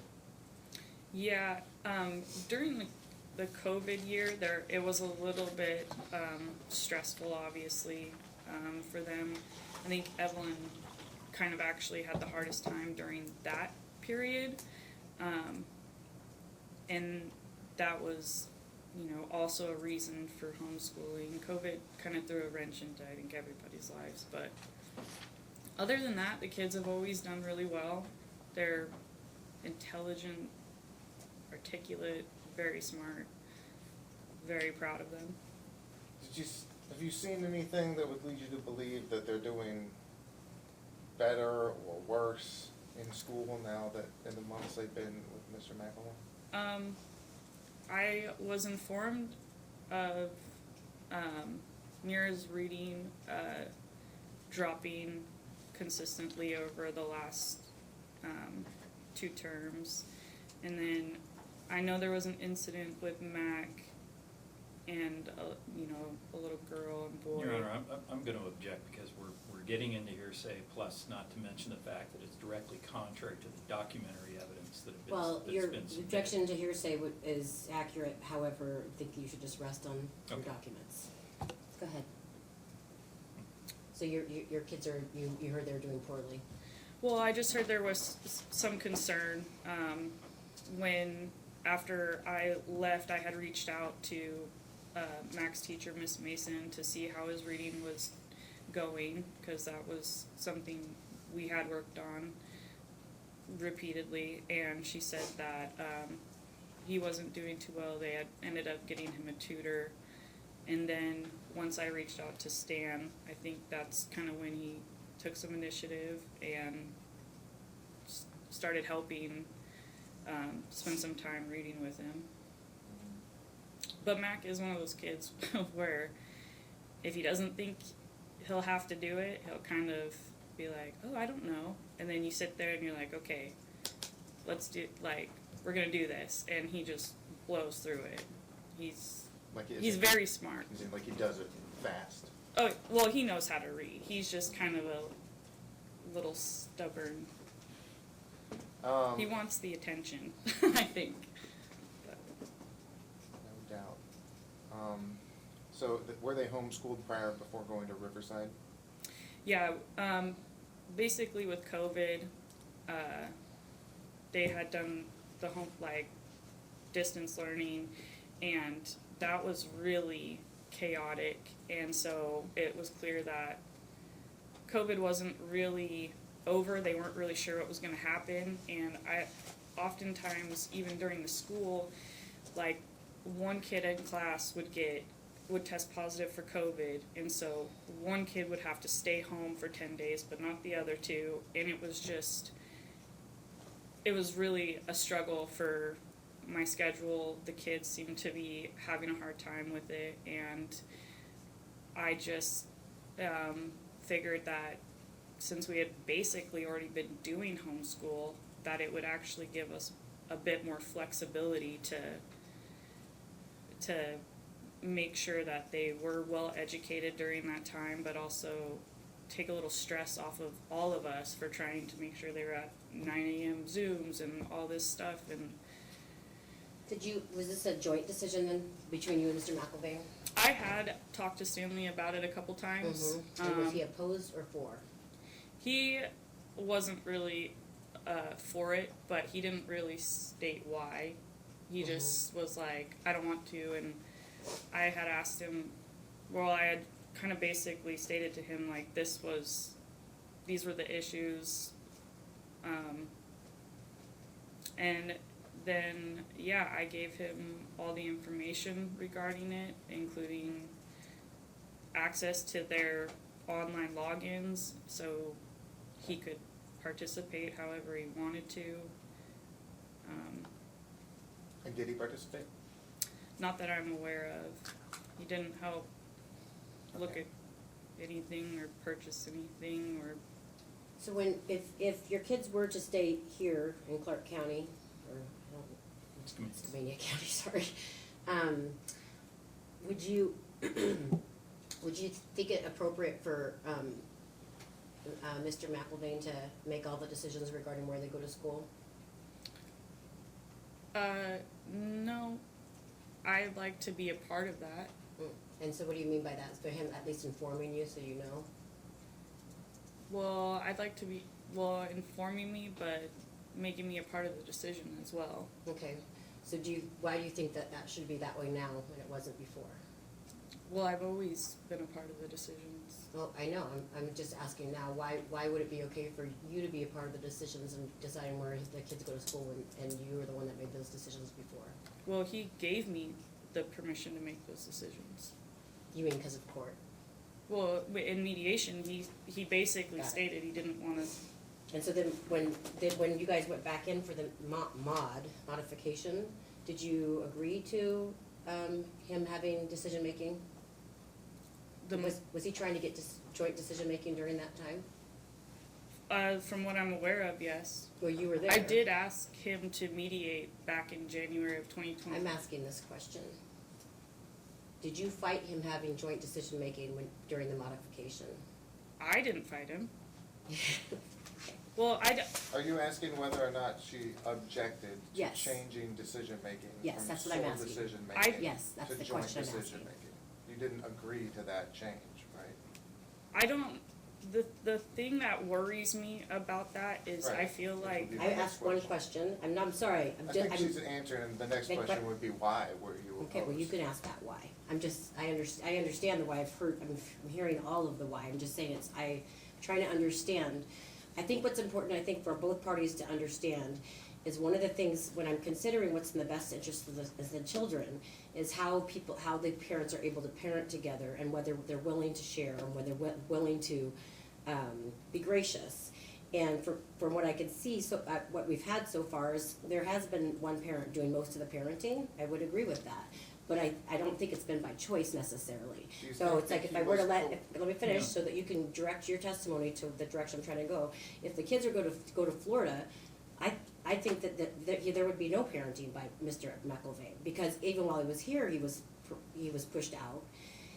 For maybe rightful reasons, because she was the main parent for so many years, but at this point in time, like, it appears to me that there's not an ability to co-parent, and then if that's the decision, then it would be very difficult to have the parents live in separate places and both parents have a role. So I'm just trying to figure out, like, before she was not okay with joint decision-making, what's changed? Right, and of course, Mr. McElwain testified that he agreed to give her sole decision-making. Okay.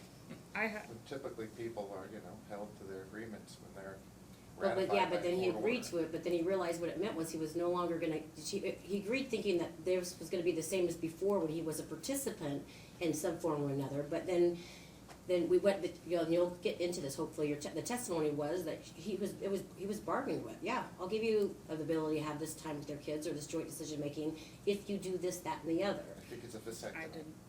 No. Well, that's one of the things, yeah, which That was is brutal, his testimony. yes, yeah. But also whether, if he didn't get It's married, a if he lost his ludicrous statement. girlfriend. Pardon? I find that to be a ludicrous statement. I mean, it sounds like you're defending his ignorance of his rights. Like, yes, he agreed I'm to not give up defending him at sole all, I'm trying to figure out, decision-making, so when he but finally decided That's okay, because he didn't think about what I didn't, that's not what I'm saying, implications Mr. Trosper, what I'm trying to say is this, what we're doing is we're being very critical, maybe rightfully so, of Mr. McIlvain's parenting and non-interaction. Right. And then while we see him try to interact, we see him getting pushed out. So yes, he did say no joint decision-making, then when he realized it meant he didn't get any say, then he went back to ask for joint decision-making, and that was objected to. So I'm trying to figure out where we are, or like, if she goes to Florida, what role will he have in his children's lives? That's my question, All right, right? yeah. So Well, because well, right then now it what seems like the residential she doesn't schedule want are there to you be a. proposing? Let's start with Well, what's that? that. Oh, no, go ahead, you can answer. Okay, I guess, like, I'm kind of surprised by that narrative because in the beginning, I did everything I could to try to get I him don't know to be what a the part of beginning it. looked like. This is the other thing that's been really interesting to me. We're going through your guys' breakup and your divorce and we are so far past that now. If we can't figure out what we're gonna do with parenting moving forward, I don't wanna hear, it's like that's my problem. There's no more past here. We either move forward and it looks like what? So you're saying, I'm surprised that he now wants to participate in his kid's life. Well, thank God.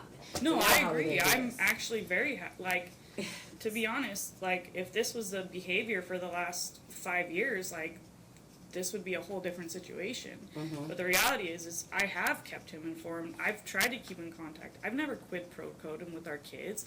I've actually like tried to like get him to just show up a little bit more, and it's frustrating as a mom to see my kids upset with the fact that they know dad is within walking distance to their jiu-jitsu practice.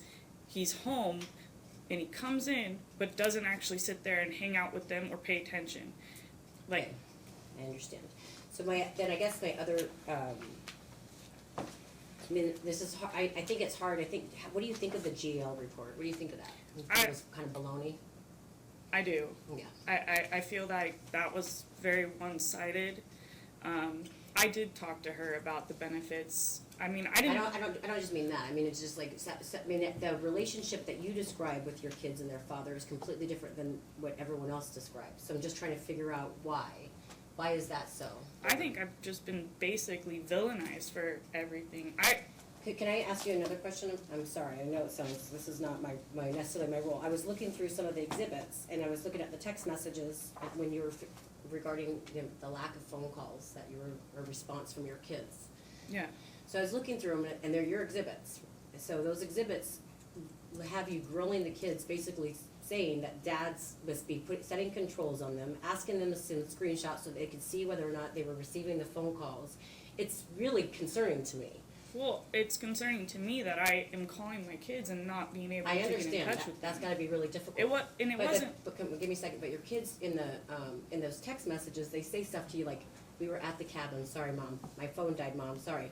I didn't see your phone call, but I texted you back, mom, I'm calling you now. So they're actually responding back to you, and then you're like, is your dad doing this to you, is your dad doing that to you? And it's that's the hard thing, is that you're assuming he's preventing the phone calls, and they're specifically telling you that he's not. Well, there are text messages where I was like, hey, I haven't been able to get a hold of you guys. What's going on? Oh, Dad and Courtney took our phone for the weekend. There are, like, points Okay. of that throughout the time Okay. where it's like, is this still happening? That was my only reason for asking, because it seemed like I couldn't get in touch with them at all. And based upon the fact that that's what he's done previously, I was just kind of like, well, what's going on? Why are my calls not going through? And if you look at the phone records, you can see I've called them and nothing's going through on their end, but other people's phone calls are going through. So it was concerning to me because I want to talk to my kids. For sure. My only concern is that the reason why the calls weren't going through were because of him. That's your interpretation of it. So my concern is, how do you co-parent? If the kids miss a phone call and it's his fault, even when they tell you it's not, then I'm trying to figure out what kind of relationship is that gonna be with them in Florida, if this is, what the kind of information that you're giving to them. I'm not trying. I'm a little confused here because I feel like my I really clients- want them, she's been the main parent, I want her to be able to parent these kids, but it doesn't sound to me like everything is Stanley's fault. So we gotta figure out a way we're gonna do this moving forward, if the kids are to go to Florida, right? So how is that gonna work? Well, I believe our proposal is that she would have sole decision making. That is our proposal. Yeah. I think that makes the most sense. I think that's what's in the children's best interest. Okay, I got it. That's what's always happened. Okay. And that's what Mr. McElwain ensured would always happen. By agreeing to sole decision making, by not participating during the marriage, which is fine. It's fine if you have that division of labor. Right.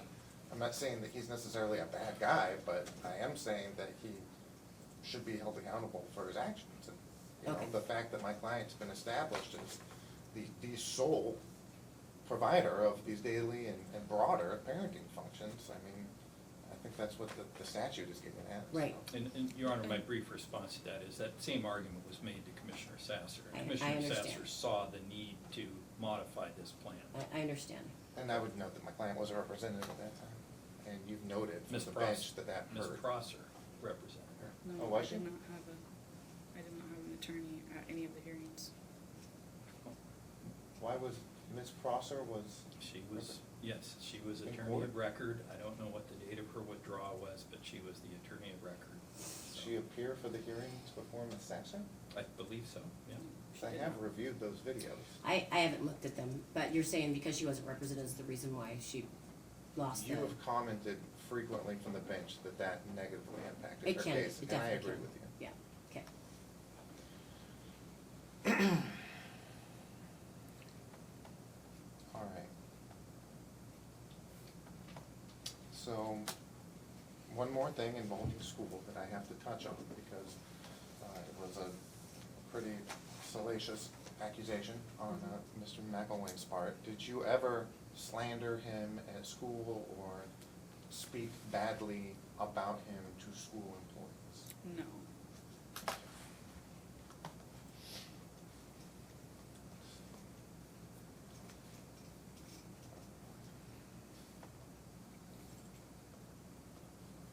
Okay.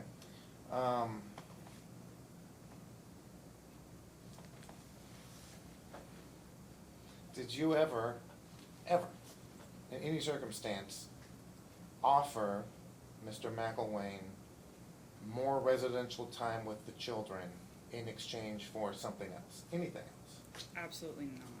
Did you ever offer him increased participation in the children's decision-making about medical things, education, in exchange for something else? I've never used my kids as a bargaining chip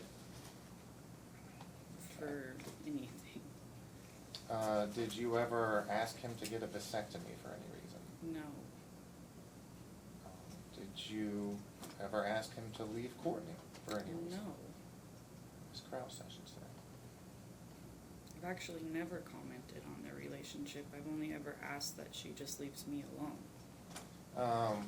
Have you ever tried to the contrary then, have you ever asked Mr. McElwain or sort of enticed him to be more involved in these children's lives? I think I've just maybe like tried to like talk to him and be like, hey, it's like you should be like, I've never tried to use the kids to get him to do something or not.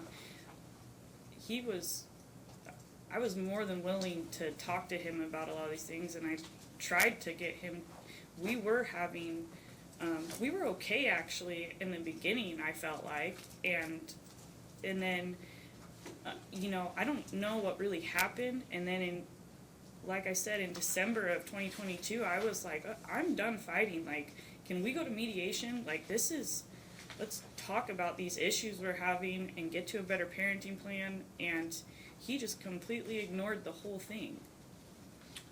Okay. I even did the intake. Like, For the mediation, you mean? yeah, I did the intake. I sent him a formal request. The mediator reached out to him. But he eventually engaged in mediation? No. Like, this was in 2022 when there were all these other issues that were going on. Him not paying things and insurance issues, and there's a lot more than just how he's portrayed it as though I just want to keep the kids from him. That's never been my intention. There's a lot. It's been, he hasn't helped pay for anything. He's was in arrears for the last 5 years. Like, even getting him to help pay for the medical stuff for the last year, he keeps stating I should have left his portion at the dental place, but it was there. He could have at any point in time made an HRA payment And all I did was set up a payment plan to cover the remaining portion, and every time it would bill out of my account, I'd send him the receipt. And after a year of him refusing to reimburse that, that's when I took it to Commissioner Sasser. On a contempt motion? Yeah, Um, and it wasn't just medical, it was everything. and I think a really interesting point, has been raised here in this colloquy with the judge, which is, okay, I think we've established by that, Mr. McElwain was largely an uninvolved parent as it pertains to the parenting functions as defined in RCWs. However, now, at this point, that he has fought you for many months in an attempt to be more involved, are you persuaded by that? Do you think that perhaps he is more interested in being involved now? I hope for the sake of my children that this is going to be a behavior change for sure, because this has not been the norm.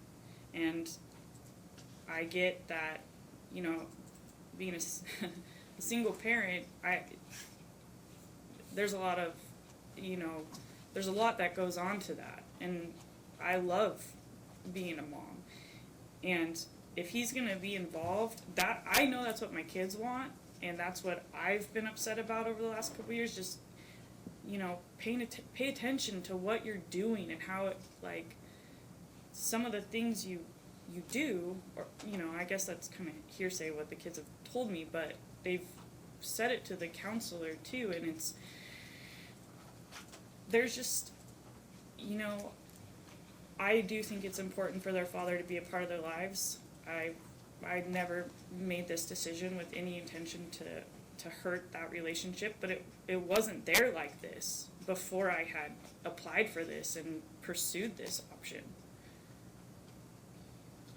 And what residential schedule are you proposing? If you were allowed to move with the children to Florida, how often would they see Mr. McElwain?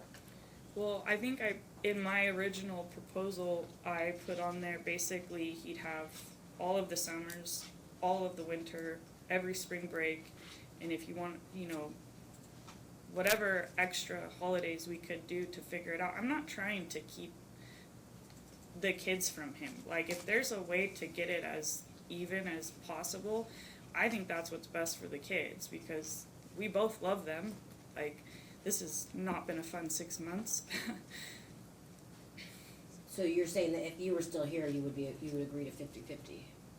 Or if you moved to Florida, you'd agree to 50-50 custody? If he was here and this was gonna be this behavior was gonna be the norm and not all placed upon my shoulders to deal with, I have no problem with that. But when I am here, it's all on my shoulders, kind of like it's delegated to everybody else, and so, and that's fine. I think our family is meant to help, but it hasn't been, there has been no 50-50 effort. It's kind of been put all on my shoulders, and I just want to be able to make a good living and not worry about, whether I can buy Christmas presents or not.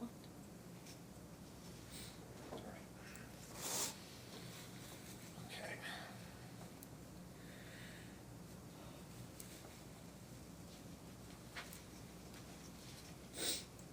So, we were talking about, the prior parenting plan, the 2020 parenting plan. I did have a question. Do you recall, and I asked Stanton, father about this as well, but do you recall in section 14, the paragraph requiring the parents to ensure that the children arrive to scheduled activities on time and attend a majority of events and not miss more than 1 out of 4 practices or games? Yeah, I do. Can I just object real quick? Is that from the old order, the August 2022? The August 2020, the only final parenting plan that the parties have ever And had. so my question is, why are we going all the way back there when that plan has been modified?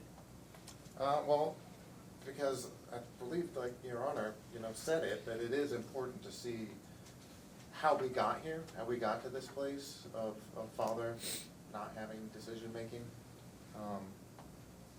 And I asked him about it, and he provided an answer, and my understanding is that my client's answer is going to be different than the one he provided. So. But with that, so you're asking, so your question is what again, sorry? Why was that clause included? Do you think that you don't think that was covered yet? She didn't say that? You don't think she's answered that question yet so far in her testimony? Well, why do you think it was? Because she said he didn't want to participate. All right. She said that it was all put on her. Yeah, and that was not an order that the court made, it was an agreed that Yes. the court signed off on, so. Yeah, But the question's been asked and answered several times now. okay. So, then I'm gonna turn briefly, hopefully, to the Jeanette DeSophie, the children's counselor. To your understanding, and of course you've only had, limited contact with her, but to your understanding, is Christianity a part of her practice when she's counseling children? No, and I did not. I mean, I know she is a Christian, but that wasn't why we went to her or anything like that. I didn't know any of that until, we were talking about the kids and they had brought it up to her. Okay, and when was the most recent time that the children saw her? They went and had a session with her March 11th. This year? Mm-hmm. Okay. Do you know when their second most recent meeting with her was, prior to March 11th? It would have been December. I want to say it was at the beginning of the month. Okay. And then why did they stop after December? Because they were with Stan and he refused to take them.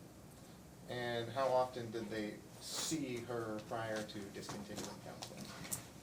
Basically monthly. Sometimes if it felt like it was a heavier weekend for Mira, I'd ask her if she wanted to go talk to Dr. Sophie, and she'd say yeah. Mira's very quiet, and during the beginning of the divorce, she was, like I said, having a lot of trouble, and we discussed, at first we had talked about school counselors. Mira stated she did not want to talk to a school counselor because she didn't want anybody at school to ask her about it. And I let Stan know that. He agreed, yeah, whatever Mira wants, that's fine.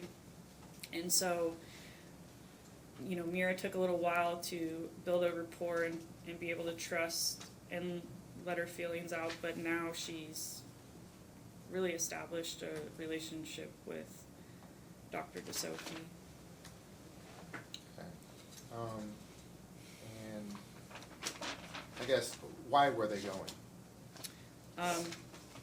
The divorce and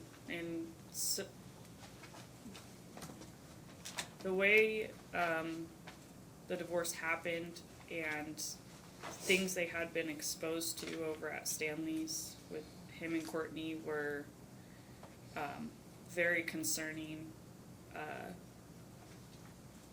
I wanted to make sure that I got them into help as soon as possible, just to help them navigate and figure out good coping mechanisms, and I had actually really hoped Stanley would participate in that because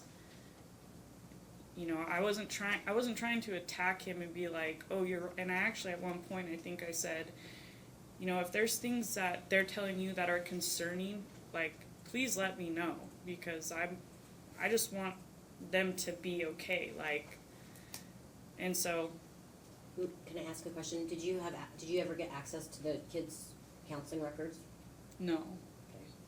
So you haven't seen what the records that the GAL looked at and I reviewed? I have no idea.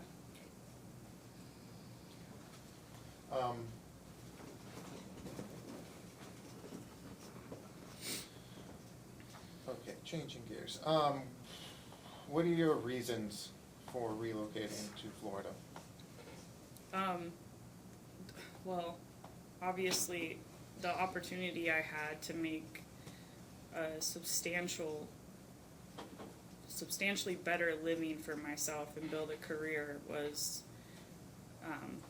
pretty hard, obviously hard to turn down. And given the area of Florida that it was in, you know, Port St. Lucie is one of the best places to raise kids. It's rated number 2 in the state of Florida. The schools have really, like, a lot of programs, a lot of really good academic opportunities, I guess. You know, we're in a area where there is more funding for the schools, so there's more team sports opportunity for that stuff. And it's a really safe city.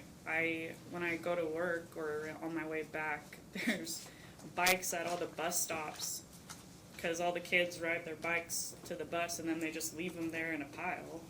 It's kind of crazy, but definitely can't do that around here. We have not taken our break. I've got to give my clerk her break. I should have done it a long time Oh, ago. I'm sorry. So, yeah, no. Go ahead and take a 20-minute break, and then we're only going to 4:30 because the clerk also has to get all the exhibits back. So, how much longer do you have, Mr. Trosper, do you think, with your client? So, 4:30, I can probably, I mean, I'm not gonna leave Mr. Foley anytime today, I don't Yeah, think, but I no. can probably finish my direct. Okay, all right, sounds good. We'll be back at, what am I saying here?